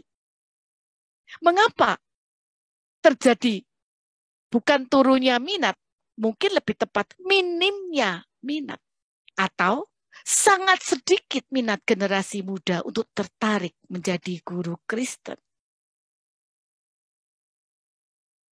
Hari ini kita mau mendengarkan Tuhan berbicara kepada kita. Ketika kita hadir di dalam webinar ini, ada sesuatu yang menggerakkan hati kita. Kita mau merespon realita bahwa sangat sedikit guru Kristen, anak muda tidak terlalu tertarik kepada profesi guru Kristen, sekolah Kristen harus berjuang sendiri. Mari kita dengarkan 6 hal yang Tuhan katakan. Bawalah anak-anak datang kepadaku. Biarkan mereka datang, buka pintu. 2, jangan menghalangi. Pertanyaan refleksi yang pertama untuk suara Tuhan Yesus. Kita harus menjawab siapa yang bertanggung jawab untuk membentuk mindset generasi muda sebagai yang seharusnya menjawab panggilan Tuhan. Gembalakanlah dombaku. Karena ketika mindset ini tidak terbentuk pada waktu mereka ditumbuhkan dalam keluarga, waktu mereka belajar di sekolah dari kindergarten sampai dengan level 12. Ketika tidak ada hal yang serius ditanamkan dalam pikiran mereka tentang apa yang penting di dalam menjalankan hidup dan makna hidup, tidak heran sedikit sekali anak muda yang tertarik untuk menjadi guru Kristen. Yang ketiga, Tuhan Yesus mengatakan, anak-anak kecil ini menggambarkan hati dari satu generasi yang Tuhan rindukan, dan inilah yang akan masuk dalam kerajaan Bapa di sorga. Ini berbicara tentang bagaimana melihat realita hidup ini dengan visi Tuhan, dengan hati Tuhan. Kalau ditanyakan, apakah gereja menyebabkan? Mungkin jawabannya adalah apa yang sudah dilakukan oleh gereja untuk menolong anak-anak muda melihat hidup dengan visi Tuhan, memaknai hidup dengan hati Tuhan, sehingga ketika hati Tuhan kepada anak-anak yang ditolong untuk datang kepada Tuhan melalui pendidikan iman di sekolah-sekolah Kristen, seharusnya jika gereja melakukan sesuatu dengan serius, dengan intensi nasional, berarti tidak perlu ada pertanyaan mengapa sedikit atau mengapa minim anak muda yang tertarik. Tetapi bila gereja memang tidak dengan sengaja, tidak dengan sungguh-sungguh merencanakan untuk menghadirkan satu generasi yang peduli dengan hati Tuhan, yang melihat realita hidup dengan mindset dan worldview yang berdasarkan Alkitab. Pertanyaannya, memangkah gereja sungguh-sungguh peduli? Dan ini yang akan dijawab dan akan dibicarakan dengan sangat serius pada hari esok. Sebab bila webinar ini hanya memaparkan fakta, hanya membicarakan keprihatinan, tetapi tidak ada satu keseriusan untuk meresponi, webinar ini sebenarnya tidak berguna, tidak bermanfaat. Tetapi kita tidak ingin hal itu terjadi, karena kita mau melakukan sesuatu. Sebagai hamba Tuhan, saya percaya ketika suara Tuhan Yesus didengungkan kembali, bawalah anak-anak kepadaku. Dan hari ini ketika banyak di antara kita yang hadir dan mau mendengar suara Tuhan, biarlah Roh Kudus akan menggerakkan hati kita untuk melakukan sesuatu agar melalui gereja, melalui sekolah Kristen, melalui keluarga yang bersama-sama merancang satu desain kurikulum pendidikan yang membentuk mindset agar anak-anak muda mempunyai cara pandang hidup sesuai dengan rancangan Tuhan yang menciptakan mereka. Maka yang akan terjadi melalui sekolah Kristen, melalui dukungan gereja pada sekolah Kristen, melalui dukungan gereja untuk mendukung pergumulan guru-guru yang sudah memenuhi panggilan Tuhan dan melayani sekolah-sekolah. Tuhan Yesus dapat menjamah anak-anak itu. Tuhan Yesus dapat memeluk anak-anak itu. Dan Tuhan Yesus dapat memberkati anak-anak itu. Siapakah anak-anak itu? Seberapa banyak anak-anak yang akan dibawa datang kepada Tuhan Yesus Kristus melalui sekolah Kristen yang diselenggarakan dengan serius, didukung oleh semua yang terpanggil untuk menghadirkan generasi muda yang siap menjawab panggilan Tuhan untuk menggembalakan domba-domba yang sekarang tidak bergembala. Gereja, pengurus yayasan, Fakultas Keguruan dan Ilmu Pendidikan, STT, kita bukan hanya bersinergi, bukan hanya berkolaborasi, tapi kita akan membangun komitmen bersama supaya terjadi sebuah reformasi di dalam komunitas orang percaya.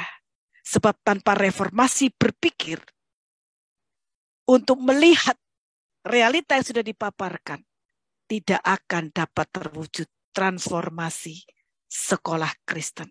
Tidak akan dapat menghadirkan guru-guru Kristen dari anak-anak muda yang diinspirasi melalui hadirnya reformasi. Komunitas orang percaya yang hadir hari ini di webinar dan yang akan terus bergerak. Biarlah Tuhan Yesus melayakkan MPK Indonesia melalui riset yang dilakukan oleh Binangan Riset, melalui kita yang hadir dan yang peduli. Something great will be happen for this now generation. Kita percaya ketika firman Tuhan diberitakan, ketika salib Tuhan ditinggikan, banyak yang akan dibawa datang kepada Tuhan. Sebagai hamba Tuhan, perkenankan saya menyuarakan, mari kita mendengarkan suara Tuhan dan kita memberikan jawaban yang serius. Tuhan Yesus memberkati. Kita akan berdiskusi bersama dengan 3 narasumber kita, langsung dari pertanyaan pertama yang sudah saya dapatkan. Yang pertama kepada Ibu Uli dulu ya, sesuai dengan susunan narasumber tadi. Ibu Uli, katanya tadi non-FKIP bisa PPG, tapi kenapa justru menjadi tantangan, Bu Uli? Bukankah ini justru menjadi keuntungan dari prodi lain bisa masuk, misal prodi pendidikan agama Kristen yang dimiliki oleh sekolah teologi? Silakan Ibu Uli. Ya, memang terima kasih sebelumnya tadi kepada Ibu siapa yang tadi bertanya? Atau pada siapa? Saya tidak catat lagi ini namanya. Ada banyak sekali pertanyaan di slide-nya. Ya, terima kasih untuk Bapak atau Ibu yang bertanya terkait tadi non-FKIP bisa PPG, kenapa menjadi tantangan ya? Bukannya menjadi keuntungan dari prodi lain bisa masuk, misal prodi pendidikan agama Kristen yang dimiliki STT. Ya, mungkin lebih kepada tema kita pada hari ini ya Bapak Ibu ya, karena biasanya kalau mereka sudah lulus PPG, mereka udah dapat sertifikasi, cenderung sih mereka itu mau menjadi guru di sekolah negeri ya Bapak Ibu ya, mungkin lebih ke arahnya lebih ke sana Bapak Ibu. Jadi memang ini menjadi satu tantangan, karena kalau begitu enggak perlu mendaftarkan untuk menjadi mahasiswa FKIP, di mana di dalam fakultas FKIP sendiri itu sebagai mahasiswa dia diperlengkapi ilmu pedagoginya. Nah, kalau di non FKIP kan mereka tidak mendapatkan ilmu pedagoginya, ilmu mengajarnya gitu ya Bu Valen ya. Sehingga itu menjadi tantangan sih buat FKIP, terutama di dalam tadi itu ya, menurunnya jumlah mahasiswa di FKIP sendiri gitu Bu. Terima kasih untuk Ibu Uli. Selanjutnya untuk Pak Handi, ini supaya tidak panjang ya, saya tidak akan membahas lagi, langsung saja saya bacakan pertanyaan untuk Pak Handi. Pak Handi, kalau ngomongin tentang gaji guru nih Pak, siapa sih sebenarnya yang berperan dalam penggajian guru? Karena ada sekolah yang SPP-nya sangat tinggi dan jumlah siswa banyak, tapi guru gajinya tetap di bawah UMR ataupun UMP. Silakan Pak Handi. Ya, memang sebenarnya dari MPK, kita salah satu hal yang mau kita suarakan adalah bahwa guru adalah stakeholder yang paling penting. Keterpurukan daripada sekolah dimulai dari guru yang tidak berkualitas. Guru yang tidak berkualitas menghasilkan murid yang tidak berkualitas, menghasilkan alumni yang tidak berkualitas, reputasi sekolah kemudian menurun, dan akhirnya kemudian sulit mendapatkan siswa yang baru, dan akhirnya mereka tidak mendapatkan dana yang cukup karena tidak cukup siswa, dan kemudian tidak bisa membangun fasilitas, dan akhirnya tidak banyak yayasan yang berkualitas yang mampu untuk mencari orang-orang yang baik untuk dalam duduk yang sebagai yayasan, dan akhirnya lingkaran itu berputar-putar terus-menerus. Maka bagi MPK, salah satu stakeholder yang harus diperbaiki, yang harus dimulai dengan kondisi apapun adalah guru. Dan memang kalau kita lihat, saya lihat ada beberapa pertanyaan yang sekaligus memberikan jawaban kepada beberapa pertanyaan yang lain. Di Indonesia ini jumlah siswa SMA atau SMK kalau saya bulatkan 10 juta. Sedangkan SMP sekitar 10 juta. Untuk SD saya bulatkan 25 juta ya, karena SD itu 6 tahun. Dan kemudian untuk PAUD saya kira-kira 5 juta. Jadi total ada 50 juta.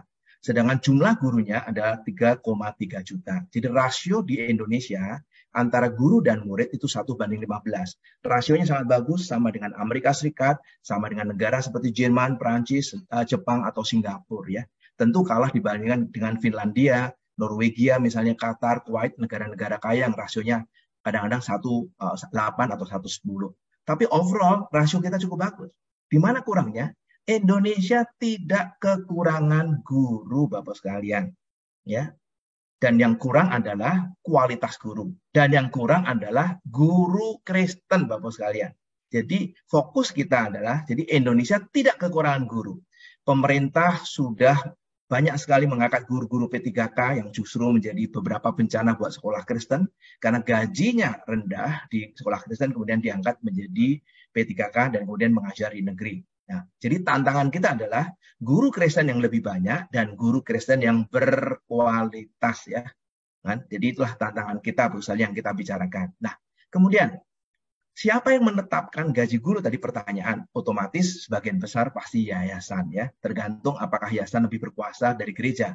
Tapi sebagian besar gereja sudah menyerahkan kepada yayasan. Nah, dari mana kemudian mereka menetapkan gaji guru yang rendah? Ini merupakan salah satu hal yang di mana MPK suarakan.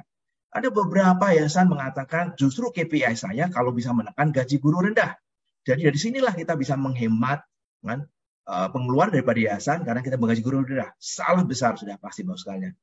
Karena dengan menggaji guru yang demikian rendahnya di bawah UMR misalnya, masa depan kita tidak jelas. Masa depan sekolah itu. Maka saya sering mengatakan, kalau ingin tahu sekolah Kristen itu buruk, kan, 3 pertanyaan dalam 1 menit Bapak sekalian. Pertanyaan pertama, apakah anaknya hamba Tuhan, anaknya majelis, anaknya pengurus, itu sekolah di sekolah Kristen yang sama yang dia bangun tidak?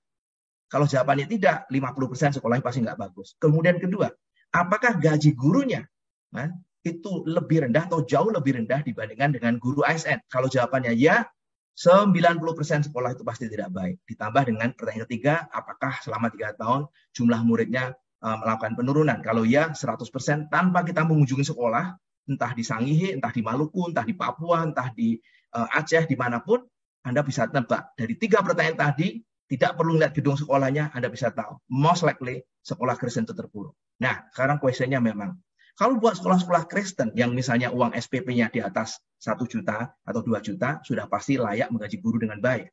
Dan minimum harus sama dengan gaji guru negeri supaya mereka tidak pindah ke sekolah negeri. Nah, oleh karena itu MPK sekarang melarang Bapak sekalian, jangan membangun sekolah di luar Jawa atau di kota kecil kalau tidak mampu menetapkan SPP 500.000 per bulan. Ya, itu termasuk uang pangkal, uang bangunannya. Intinya 500.000 per bulan. Kalau di Jakarta tidak boleh lebih rendah dari 1 juta. Sebab itu akan membuat penderitaan buat guru Bapak sekalian, dan sekolahnya nanti akan menjadi problem. Tapi bolehkah kemudian sekolah menetapkan SPP rendah? Boleh Bapak sekalian, tetapi gereja harus menyatakan ini sekolah misi. Sekolah ini untuk pemberitaan firman Tuhan. Dan seumur hidup, sepanjang sekolah itu ada, harus diberikan funding oleh gereja. Karena itu sekolah misi, dan itu panggilan kita. Jadi Bapak sekalian, sangat menyedihkan kalau SPP-nya cukup, misalnya SPP 2-3 juta dan gaji gurunya rendah. Mudah-mudahan melalui webinar kali ini, besok atau lusa atau minggu ini, yayasan perlu meeting bersama-sama. Gajilah mereka dengan layak, Bapak sekalian. Jangan hanya doakan, kuatkan panggilan. Tapi mereka berdoa juga, Tuhan, berikanlah aku juga rezekimu pada hari ini. Berikanlah aku berkat. Dan berkat itu bisa datang dari yayasan-yayasan. Kecuali kalau yang SPP rendah, saya tidak mau bicarakan, karena itu nanti kita akan punya beberapa tema dari MPK ini, bagaimana menghadapi kalau sekolah itu punya SPP rendah. Bahkan kalau hidup dari bos saja.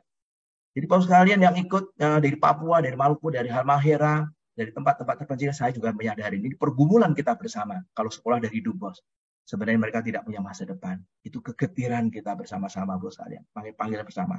Maka Ibu Magda kan menyuarakan suara daripada MPK. Ini beban kita, Bapak sekalian. Mari kita berikan solusi nasional. Dan gereja sebenarnya memiliki kemampuan. Karena itu besok Bapak sekalian, datanglah webinar kali ini. Kita akan lihat tanggapan dari berbagai narasumber, yaitu mereka yang punya sekolah dari GKI, kemudian juga dari Ibu Simpon, dari GKI soal Kalimantan, dan Pak Paul ya. Mari kita bangkit bersama-sama, kita mulai dari gereja yang Tuhan sudah kasihkan pertumbuhan. Jadi jangan sampai gereja itu punya gedung yang mewah, yang luar biasa. Tetapi 1% pun tidak ada dana yang ditujukan kepada pendidikan. Dan mereka menyerahkan kepada yayasan. Apalagi banyak gereja-gereja yang sudah give up, kan, menyerah kepada yayasan, dan kemudian sekolahnya dibiarkan tidak berkualitas. Saya tidak mengatakan kita tidak memerlukan guru sekolah minggu. Tadi ada statement, bukan Pak. Tapi saya ingin mengatakan bahwa sekolah itu kalau dilakukan dengan benar, menjadi tempat sekolah minggu yang sangat dahsyat. Jadi kumpulan sekolah minggu. Jadi saya ingin mengatakan, gereja jangan hanya melihat, wah pentingnya sekolah minggu. Sekolah itu adalah kumpulan sekolah minggu setiap hari Bapak sekalian. Kalau kita punya guru agama yang bagus, punya guru mata pelajaran dengan Christian worldview, anak-anak sudah pasti akan melihat keteladan yang baik. Dan mereka akan menjadi sosok yang berkarakter Kristus dan menjadi kumpulan sekolah minggu yang baik. Terima kasih. Ya, catatan aja nih untuk klarifikasi yang tadi disampaikan Pak Handi. Jadi bukan artinya nggak perlu sekolah minggu ya, tapi langkah baiknya ketika Senin sampai Jumat sampai Sabtu tadi udah belajar bagus karakter Kristus, budi pekerti di sekolah, dan di hari Minggu masih diperlengkapi lagi di sekolah Minggu. Itu akan sangat banget menjadi suatu bekal yang baik bagi anak-anak. Nah, berlanjut ke Ibu Magda. Ibu Magda, terkait gereja atau sinode yang kurang mau ambil bagian Bu dalam bidang pendidikan gitu ya. Menurut Ibu Magda sendiri gimana sih kita dapat mendorong supaya gereja dan sinode dapat lebih galak lagi gitu ya untuk mengambil bagian dalam bidang pendidikan. Silakan Ibu Magda. Terima kasih. Ini justru pertanyaan yang susah dijawab. Karena fakta ini sekalipun BRC dan MPK tidak memaparkan, gereja itu sudah tahu bahwa sekolah Kristen kurang guru, banyak anak-anak tidak mau jadi guru, bahkan jemaat sendiri nggak suka anaknya jadi guru. Lalu bagaimana? Justru di sini yang saya tantang tadi. Kalau tidak ada sebuah proses membentuk mindset, cara pandang menurut Alkitab yang dilakukan oleh gereja di dalam pendidikan iman mulai dari kecil, sekolah minggu, remaja, pemuda, dan juga diterapkan di sekolah-sekolah Kristen yang didirikan oleh gereja, ya dari mana akan muncul cara pandang yang benar terhadap pendidikan Kristen, sekolah Kristen, dan melihat guru Kristen sebagai panggilan yang sangat mulia. Kalau mindset itu dibentuk dengan sendirinya melihat bahwa meskipun sekarang ada problem nih, gaji kurang, apresiasi dari orang tua kepada guru seringkali juga tidak terlalu baik. Respon murid kepada guru juga mungkin tidak respect. Tetapi pemaknaan dengan panggilan itu sendiri harus beres dulu. Kalau itu beres, maka akan muncul efek domino. di mana guru sendiri menghargai panggilannya. Kalau menghargai panggilannya, pasti dia punya wibawa dan punya otoritas, akan mempengaruhi dan memberi inspirasi bagi murid-murid, dan juga akan menjadi sebuah proses pembelajaran bagi orang tua untuk respect. Tetapi ketika tidak punya mindset yang benar, yang sudah terbelajarkan baik di gereja, di sekolah sendiri, ya ini akan menjadi sebuah problem besar. Itu sebabnya saya mengusulkan tadi sebuah gerakan yang disebut sebagai reformasi.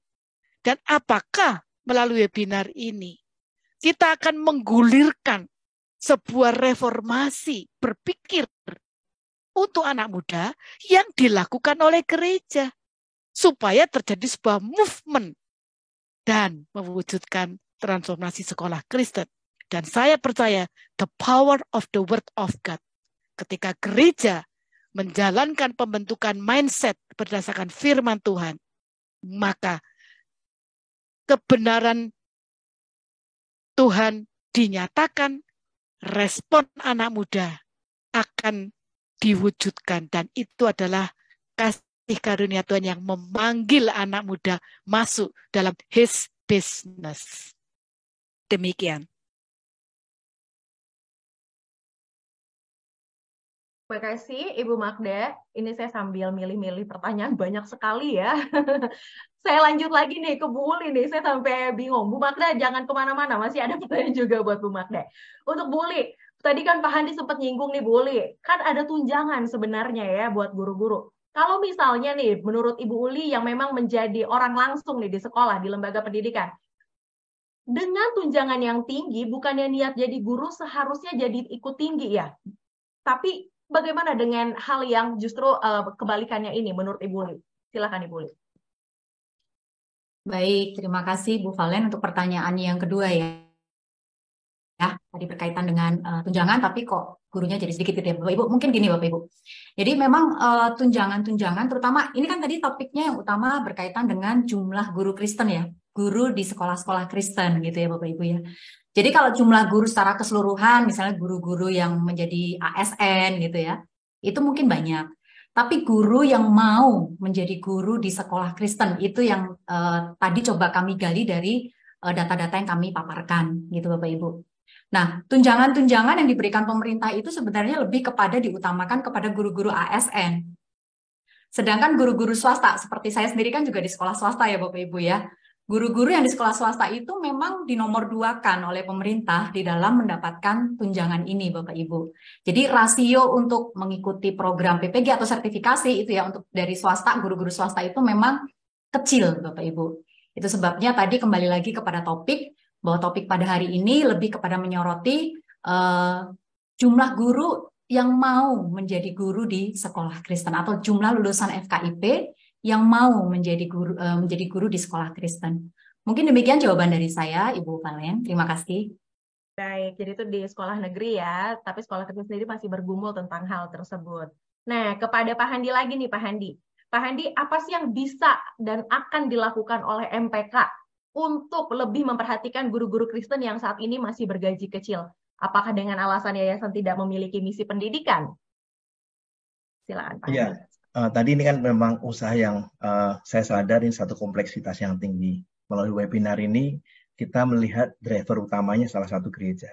Saya tidak mengatakan bahwa semuanya dari gereja, Bu sekalian. Karena dari data MPK kita tahu ada 10% sekolah-sekolah Kristen itu dibangun, didirikan, dibesarkan oleh para entrepreneur. Sebagai contoh misalnya, Bapak sekalian tahu kan sekolah Pelita Harapan Dian Harapan Lentera tidak dimiliki gereja, tapi didrive oleh entrepreneur. Demikian juga mungkin beberapa sekolah, entah di Surabaya ada Cita Hati, ada saya tahu di berbagai kota ya, entah di Semarang, di Pekanbaru, selalu ada beberapa sekolah Kristen yang dibangun oleh entrepreneur. Saya tidak membicarakan seperti ini. Dan memang kenyataannya banyak sekolah-sekolah Kristen yang dibangun oleh para entrepreneur yang merupakan jemaat gereja, rata-rata lebih baik. Karena mereka menyadari, mereka bisa mengkalkulasi, mereka bisa menghitung, dan mereka percaya. Mereka tahu bahwa sekolah itu digerakkan oleh manusia. Jadi bukan hanya gedungnya, bukan hanya fasilitasnya, tapi manusia perlu diperhatikan. Maka rata-rata mereka memperhatikan guru-gurunya. Tapi saya juga bersyukur banyak sekolah-sekolah Kristen yang sudah sangat baik. Makanya MPK, kemudian kita bersama-sama dengan grupnya Pelita Harapan, kita bersama dengan Penabur, bersama dengan IPK, bersama dengan Kalam Budus, saya ingin mengajak sekolah seperti sekolahnya Petra misalnya, demikian juga Tritunggal, atau Trimulya di Bandung, sekolah-sekolah yang baik, saya ingin mengajak mereka untuk bersama-sama membantu sekolah-sekolah tertinggal. MPK sendiri salah satu misi yang paling penting, misi yang ketiga adalah membantu sekolah yang terpuruk. Maka kita membuat task force namanya task force 3T.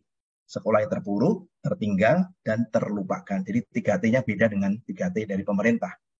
Nah, Ibu sekalian, tentu salah satunya kondisinya kita berpikir, bukan hanya mengakui guru-gurunya, kita pasti memikirkan. Kita memikirkan guru-guru misalnya yang di Maluku, di Halmahera, di Maluku, di NTT, di Toraja, di Poso, di Sulawesi Utara, misalnya gitu. Kan? Sebagian besar mereka hidup dari dana BOS saja misalnya. Kita tahu dana BOS itu sekitar 1,2 juta per tahun per anak, sampai mungkin 2,5 juta per tahun per anak. Dan itu tidak akan bisa. Karena simpel Bapak sekalian, rasio guru dan murid itu 1:15 ya. Jadi kalau rata-rata satu kelas itu 30, kita tahu ada rumus dari pemerintah lah 28, 32, 36. Kalau cuma 30 dikalikan 500.000 saja, 15 juta. Gurunya 2, kemudian rasio gaji guru itu tidak boleh lebih dari 50%. Kalau lebih dari 50%, kita tidak mungkin punya pengeluaran untuk hal yang lain, untuk sustainability di masa mendatang. Nah, kita menyadarin ini kan seolah-olah seperti telur dan ayam gitu ya. Makanya memang yang kita upayakan Bapak sekalian. Dan pertama, bantuan dari gereja. Gereja sadarkanlah terutama gereja yang masih kuat. Ya, saya ingin gereja yang sudah bagus, yang kuat, seperti GKI misalnya dengan penaburnya, GKI dengan IPK-nya misalnya, atau Petra. Saya senang sekali dengan misalnya Petra. Kemudian mendorong murid-muridnya agar mereka itu bisa menyumbangkan sebagian uang sakunya dan kemudian digunakan untuk pelayanan sekolah Kristen. Saya berharap nanti suatu hari MPK juga akan memberikan dorongan kepada sekolah-sekolah yang bagus agar murid-muridnya juga punya anak asuh misalnya. Itu contoh. Sehingga memungkinkan sekolah itu punya dana. Itu contoh gerakan-gerakan dari sekolah maupun dari gereja. Gereja sendiri kita harapkan menurut saya. Apa yang dilakukan Gemit sebenarnya menyisihkan 2% dari pendapatan gereja untuk sekolah adalah hal yang baik. Bisa dicontoh. Bisa 2%, 3%. Mungkin mulai kuranginlah terlalu banyak membangun gedung-gedung gereja, terutama gereja-gereja mainstream yang gedungnya udah cukup-cukup bagus dan seringkali kapasitasnya, kecuali kalau gedung gerejanya sangat tidak layak ya. Tapi akhirnya ada porsi tertentu. Jangan sampai gereja yang dipakai di hari Minggu dan kemudian persukaan doa yang satu minggu tidak full, sedangkan sekolah itu tiap hari anak-anaknya dan kemudian dibiarin gerejanya rusak. Dan oleh karena itu saya berharap dari gereja ada dukungan dana, misalnya menyisihkan, mendorong jemaatnya yang pelaku bisnis supaya gereja bisa membantu dalam hal pendanaan. Demikian juga dengan beasiswa. Tadi ada juga usulan yang menarik. Sebenarnya Pak Handi, tidak sulit juga untuk mendorong jumlah IKIP dari 15.000 jadi 30.000. Cukup setiap gereja mendorong 30 jemaat itu jadi guru. Sama dia dihitung sudah cukup. Nah, Pak Ustaz, ini contoh-contoh hal yang sangat baik. Ya, dukungan dari gereja. Termasuk daripada dunia usahanya. Nah, tapi memang yayasan tentu harus memikirkan fundraising-nya juga dan akhirnya bisa menggaji guru yang layak. Jadi menggaji guru yang layak itu merupakan mindset dan punya keyakinan bahwa guru itu stakeholder yang penting, itu lebih dahulu. Bapak sekalian, saya businessman juga, saya pelaku bisnis. Kita tahu kalau ada orang yang penting yang merupakan, sebagai contoh saya punya restoran misalnya. Dan saya yakin saya punya banyak teman-teman di restoran. Mereka semua mengatakan restoran yang mau sustainable, yang bisa enak, berkualitas, konsisten, jangan menggaji chefnya rendah. Karena chef itu, koki itu akan menentukan masa depan restoran. Nah, orang bisnis saja tahu bahwa koki atau chef itu penting. Nah, buat kita, sekolah itu apa? Stakeholder kita adalah guru, Bapak sekalian. Yang lainnya guru yang baik bisa menciptakan kurikulum yang baik. Guru yang baik bisa mempengaruhi manajemen yang baik. Dan sudah pasti guru yang baik dimulai dari kepala sekolah yang baik dan sebagainya. Dan itu upaya dari guru. Nah, SPP tentunya Bapak sekalian bisa lakukan dengan cara bagaimana nanti ke depan kita akan banyak membuat webinar mendorong untuk meningkatkan SPP, tapi sekaligus harus punya keberanian memberikan beasiswa untuk anak yang tidak mampu dan anak yang bertalenta. Jadi supaya ekstrim. Banyak sekolah Kristen tidak ekstrim. Artinya harus punya ekstrim, mendorong jemaatnya. Jadi setiap kali hamba Tuhan di mimbar harus mengatakan, hai jemaat yang sudah diberkati, hai jemaat yang kaya. Kalian harus rela membayar uang sekolah yang mahal. Dengan cara seperti itu, kalian membantu saudara-saudara kita supaya mendapatkan beasiswa. Hai jemaat yang kaya, bantulah untuk mengirimkan guru-guru Kristen. Memang non-FKIP itu baik, kita juga bersyukur. Ada non-FKIP ikutin PBG jadi guru. Tapi ingat, sebenarnya melalui FKIP dari perguruan tinggi Kristen, mereka dididik untuk menjadi guru Kristen. Karena bukan sekedar guru saja, tapi mereka itu penginjil, mereka itu gembala, mereka harus membawa anak-anak lebih daripada itu. Jadi of course tentunya FKIP punya kelebihan. Tentu kalau ada non-FKIP, kita juga bergembira tentunya. Jadi kembali tadi, ada banyak cara, tapi sekaligus kita kalau membuat itu sekolah makin berkualitas, SPP bisa kita tingkatkan. SPP yang kita tingkatkan, kita mampu menggaji guru, dan itu lebih sustainable, Bapak sekalian. Guru yang gajinya 500.000, 1 juta, 1,5 juta, Bapak sekalian, Anda sedang mengantri. Anda sedang membawa supaya sekolah-sekolah itu akan ditutup.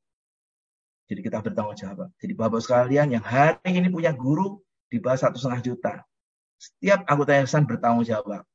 Anda sudah membawa antrian sekolah-sekolah tadi kepada proses penutupan. Tidak akan survive, Bapak sekalian. Dan kita perlu berdoa, perlu muji Tuhan, tapi Tuhan juga menggunakan kita untuk punya hikmat. Jadi Tuhan menolong, makanya saya ingin menggerakkan MPK bersama-sama ini, gereja lebih dahulu. Keteladan dari gereja akan menyulut, karena gereja lah sinode gereja seringkali yang memilih yayasan.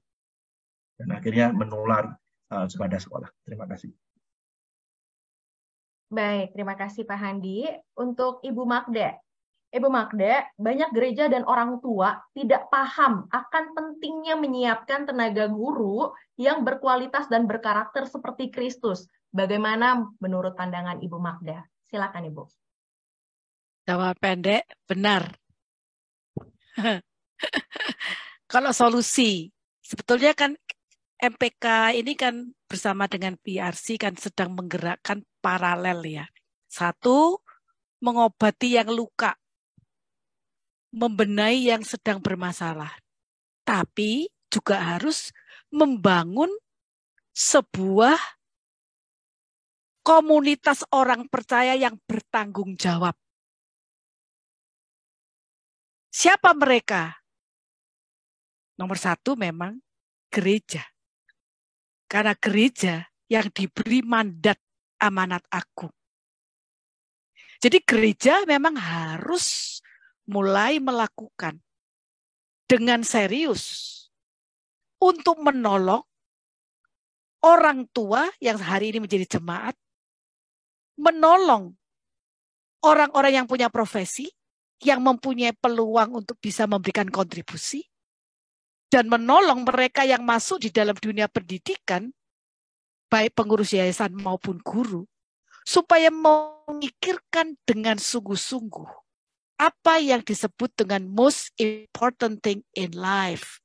Karena dunia ini sekarang sedang menggerakkan masyarakat untuk tertarik pada kepentingan yang berujung pada materi dan kenikmatan. Sedang kita, bisnisnya Tuhan adalah mendatangkan kerajaan Tuhan. Carilah dahulu kerajaan Allah dan kebenarannya. Jadi, bagaimana? Ya langkah pertama, ini yang harus secara serius direspon oleh gereja. Siapa yang paling bertanggung jawab? Ya tentu saja para pemimpin gereja. Dan mau tidak mau harus menyundul kepada siapa? Yang memproduksi para pemimpin gereja, yaitu apa? STT. Nah, sudah. Jadi siapa yang harus mulai? Yang sudah sadar harus segera memulai apa yang dulu belum dilakukan dengan penuh tanggung jawab. Sebagai contoh sederhana, kita nih sebagai orang Kristen, jemaat gereja. Emangnya kita pernah mikirin sekolah Kristen? Ini serius nih. Emangnya kita pernah mikirin? Lalu pertanyaannya, bagaimana bisa mikirin? Wong nggak pernah diberi input.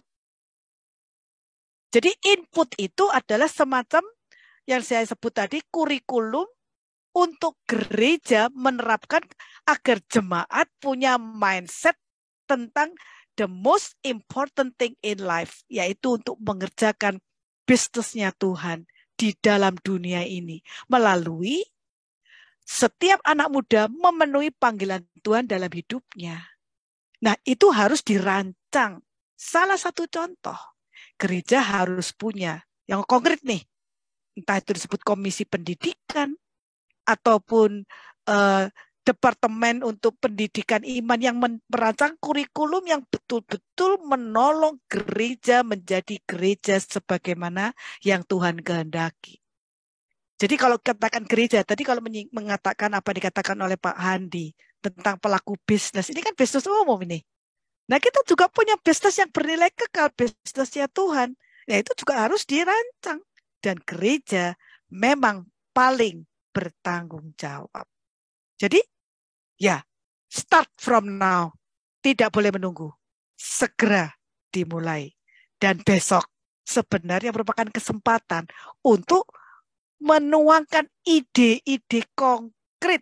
Jadi bukan hanya tanya jawab, oh tahu jawabannya begitu. Tapi arahnya besok adalah apa komitmennya? Apa step pertamanya? Bagaimana transformasi sekolah Kristen akan terwujud melalui reformasi yang dimulai dari gereja. Karena gereja akan menggerakkan keluarga dan profesional yang diberkati Tuhan, dititipi Tuhan sebenarnya. Ya, kalau tadi Pak Andi bilang orang tua yang kaya harus berani memberi uang sekolah. Sebenarnya kalau semua jemaat itu punya mindset yang benar, apa yang diberkatkan dalam profesi itu titipan Tuhan yang harusnya dipersembahkan untuk mendukung pekerjaan Tuhan. Sebenarnya konsepnya sederhana sekali. Nah ini yang gereja harus mengajarkan. Jadi akan ada semacam sekolah untuk menolong seluruh jemaat mempunyai Christian worldview, mindset tentang how the believer should live and doing God's kingdom's business. Begitu. Tomorrow. Baik, jadi besok harus ikut lagi ya Ibu Bapak, jangan sampai tidak ikut ya. Nah ini boleh nggak saya kasih satu pertanyaan lagi ya, boleh ya? Soalnya pertanyaannya banyak yang penting nih. Untuk Bu Uli dulu nih Bu Uli. Nah jadi ke scroll Bu sebentar ya. Nah ini dia, untuk bicara tentang kurikulum agama di sekolah nih Bu Uli, bagaimana sih sebenarnya menyatukan fokus kepada misi Tuhan, sedangkan gereja sebenarnya lebih banyak fokus pada doktrin atau kurikulum masing-masing gereja. Nah, menurut Bu Uli sendiri gimana nih caranya?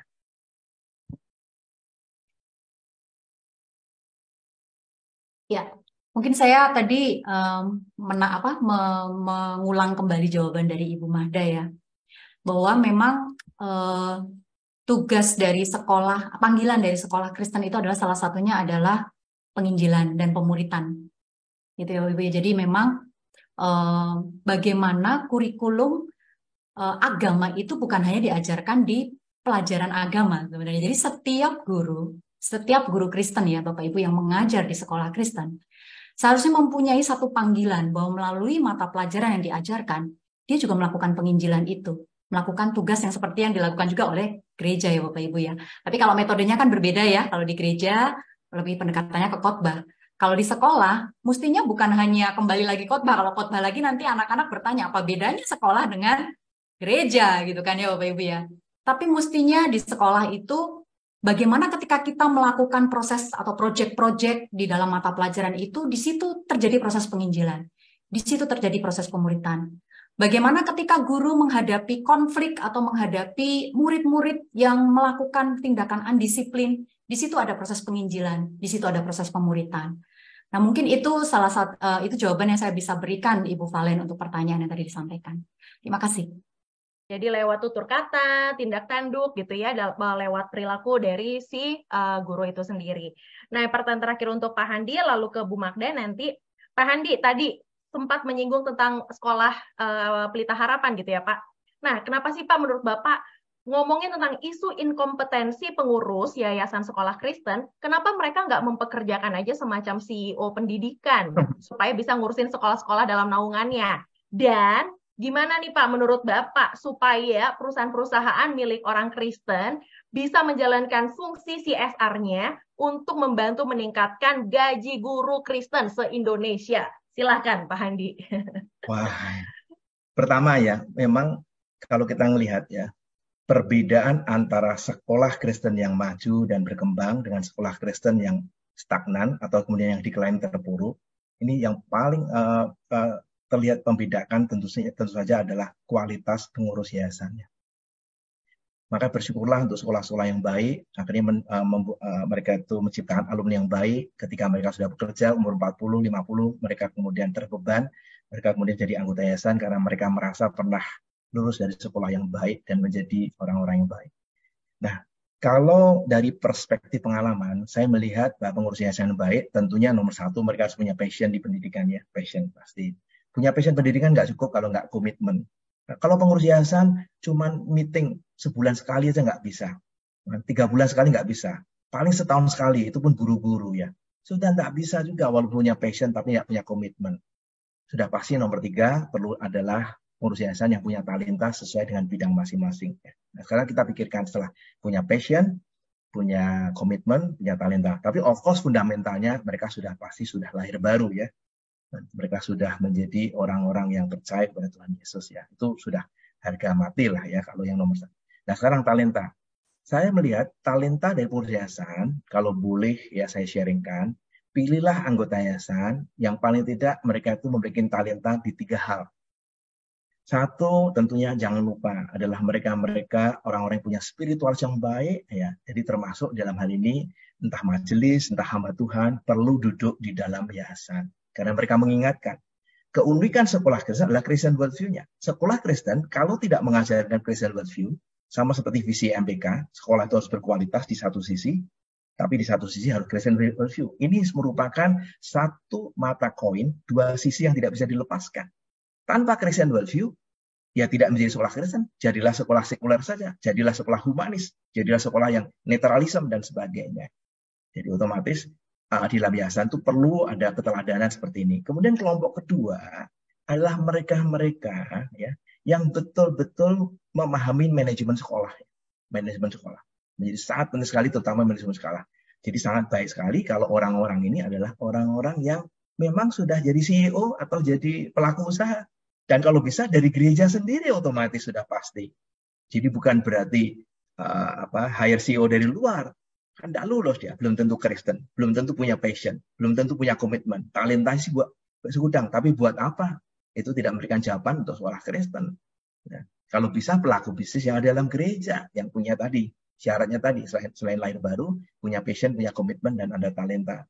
Dan yang ketiga adalah orang-orang yang memiliki network, gitu ya, relationship dengan berbagai pihak. Karena sekolah itu stakeholder-nya banyak. Berhubungan sama pemerintah, berhubungan sama pendidikan, berhubungan dengan stakeholder yang lain lah ya, bukan hanya pemerintah tapi kita bicara stakeholder yang ada murid, ada orang tua muridnya misalnya, dan belum stakeholdernya dengan STT, dengan stakeholder dengan FKIP dan sebagainya ya. Makanya perlu ada orang yang punya, jadi ada 3. 1 yang punya spiritual yang baik, kelompok yang pertama, kelompok kedua yang punya manajemen yang baik, dan kelompok ketiga tentu punya network yang baik. Terutama kelompok kedua yang manajemen tadi, saya berharap juga membantu dalam perspektif fundraising misalnya ya, ke depan. Jadi Bapak sekalian, pemerintah kita itu baik. Tahun 2009, pemerintah kita komitmen 20% APBN kita harus masuk kepada kementerian yang namanya pendidikan ya. Oleh karena itu, Menteri Pendidikan ini, Kemendikbud ini adalah menteri yang paling banyak budgetnya. Nah, tahun ini saja kira-kira 600 triliun lebih ada APBN-nya. Tapi dari 600 triliun lebih, 157 triliun diberikan kepada Kementerian Agama. Karena ada banyak sekolah-sekolah madrasah di bawah agama. Ada juga sekolah teologi, termasuk punya sekolahnya Ibu Magda, Pelangi Kristus. Itu sekolah teologi SD, SMP, SMA. Itu tidak di Kemendikbud, tapi di Kementerian Agama. Nah, jadi itu gambarannya. Jadi sekolah pemerintah yang sangat baik 20% tadi, termasuk APBN, termasuk APBD-nya harus 20%. Itu sebenarnya pedang bermata 2. It's a good for the nation. Kita bersyukur bangsa kita punya, asal jangan banyak dikorupsi ya. Tetapi di satu sisi itu menghantam sekolah Kristen. Itulah cikal bakalnya. Akhirnya kenapa banyak misalnya SD, SMP, SMA Kristen itu menjadi baik karena mereka itu gaji gurunya baik, kemudian dana pemerintah baik. Sedangkan sekolah Kristen harus berkutat dengan dana sendiri. Makanya Bapak sekalian, di seluruh dunia ini ya, banyak sekolah Kristen berguguran juga. Jadi Tapi saya juga maklumin, tidak mungkin kita menaikkan SPP buat saudara-saudara kita yang di Papua, di Maluku, di NTT ya. Itu menjadi kegundahan kita sendiri ya. Kita menyadari. Tapi yang mampu silahkan pikirkan. Yang kurang harus kita pikirkan berjuang bersama-sama di gereja. Karena gereja itu punya jemaat. Di seluruh Indonesia itu kita pernah menghitung dana total. Saya tidak mau menyebutkan di sini, nanti disclaimer itu ya. Tapi ada puluhan triliun juga persembahan ke gereja. Maka ada gereja yang berkembang menjadi ribuan ya, dengan dana yang besar ya. Dan kadang kita berpikir alangkah baiknya kalau gereja mulai komitmen menyisihkan 2%, 3% dari semuanya itu bisa paling enggak untuk pendidikan. Tapi kalau bisa lebih daripada itu, sangat baik sekali. Terima kasih.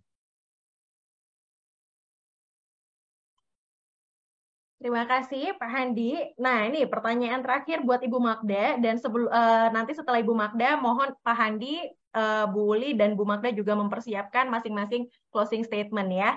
Nah untuk Ibu Magda, berdasarkan, ini masih ngomongin tentang orang tua nih Bu ya, berdasarkan Ulangan 6 ayat 6 sampai 9, bukankah yang utama itu sebenarnya orang tua ya dalam berperan untuk mempastoralkan anak?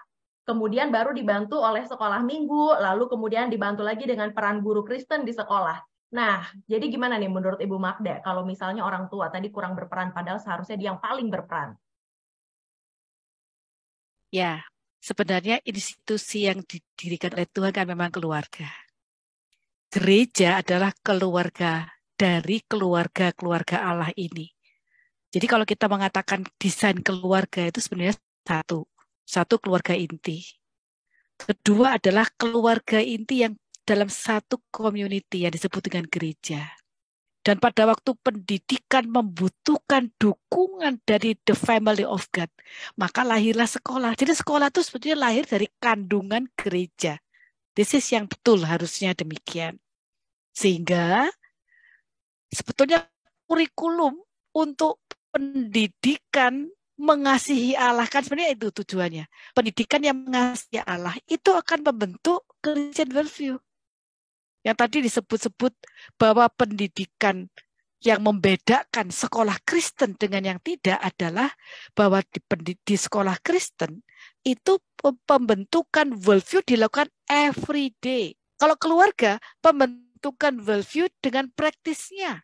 Sedangkan gereja memberikan sebuah encouragement, memberikan enrichment, dan memberikan konfirmasi supaya menjadi satu komunitas yang akan berdiri dan menyatakan keluar menjadi garam dan terang di tengah-tengah Indonesia. Kalau kita mau bicara tentang Indonesia, ini yang disebut dengan God's business, tentang amanat agung, berangkat dari Great Commandment menjalankan Great Commission.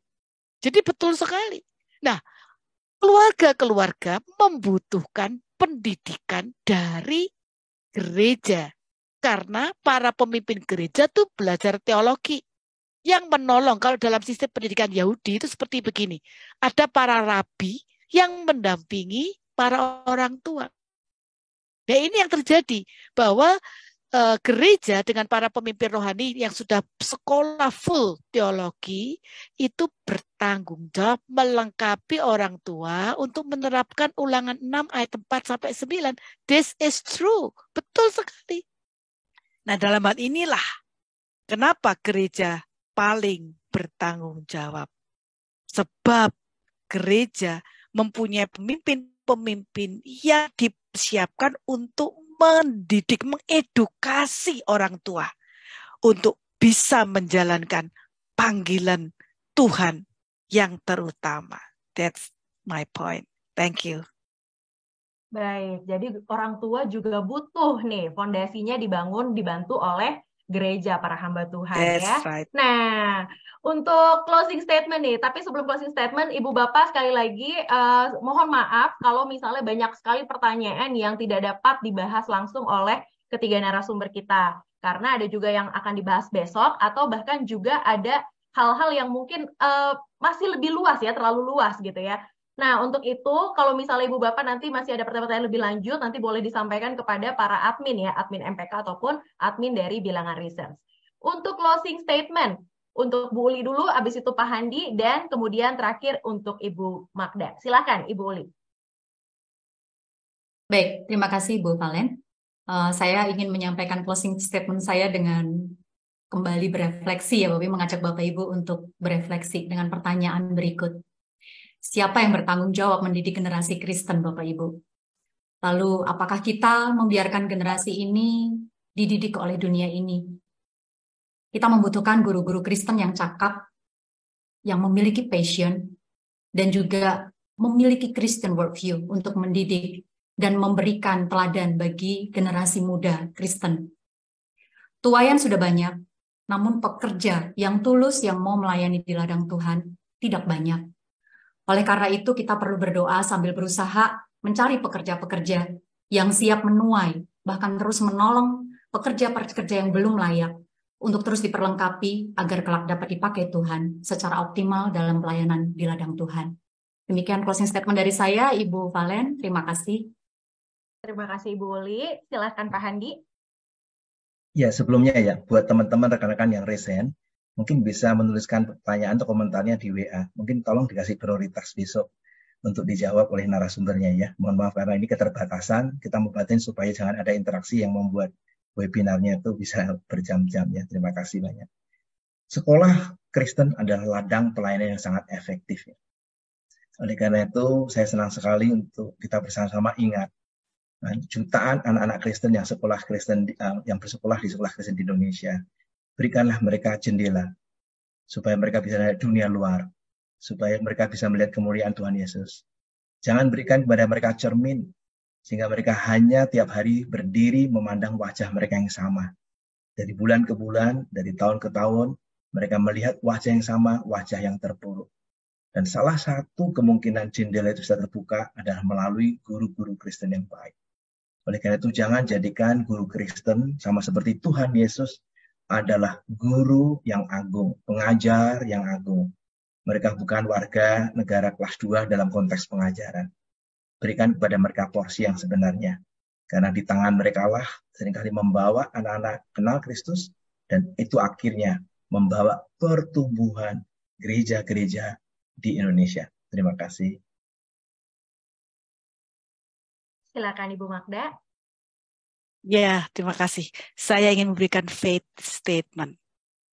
Saya meyakini bahwa MPK Indonesia diberikan privilege oleh Tuhan melalui BRC untuk bisa memaknai apa yang dilihat sebagai realitas sekolah Kristen, untuk menyuarakan, membawa kembali suara Tuhan Yesus Kristus yang sudah menjadi juru selamat yang agung, gembala yang menyerahkan nyawa bagi anak-anaknya, agar gereja bersama sekolah Kristen menjalankan the Great Commission melalui menerapkan the Great Commandment based on God's blessing.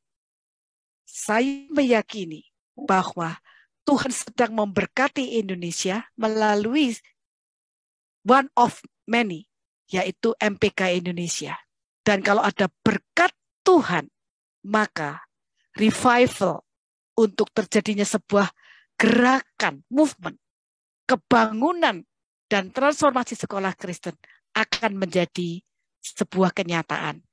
Dan bukan karena kita yang merespon, tetapi karena Tuhan yang menolong kita untuk merespon dan melakukan pekerjaannya. Kiranya Tuhan menolong agar besok menjadi momen di mana setiap kita menerima blessing Tuhan and doing something great because God works in us. God bless us.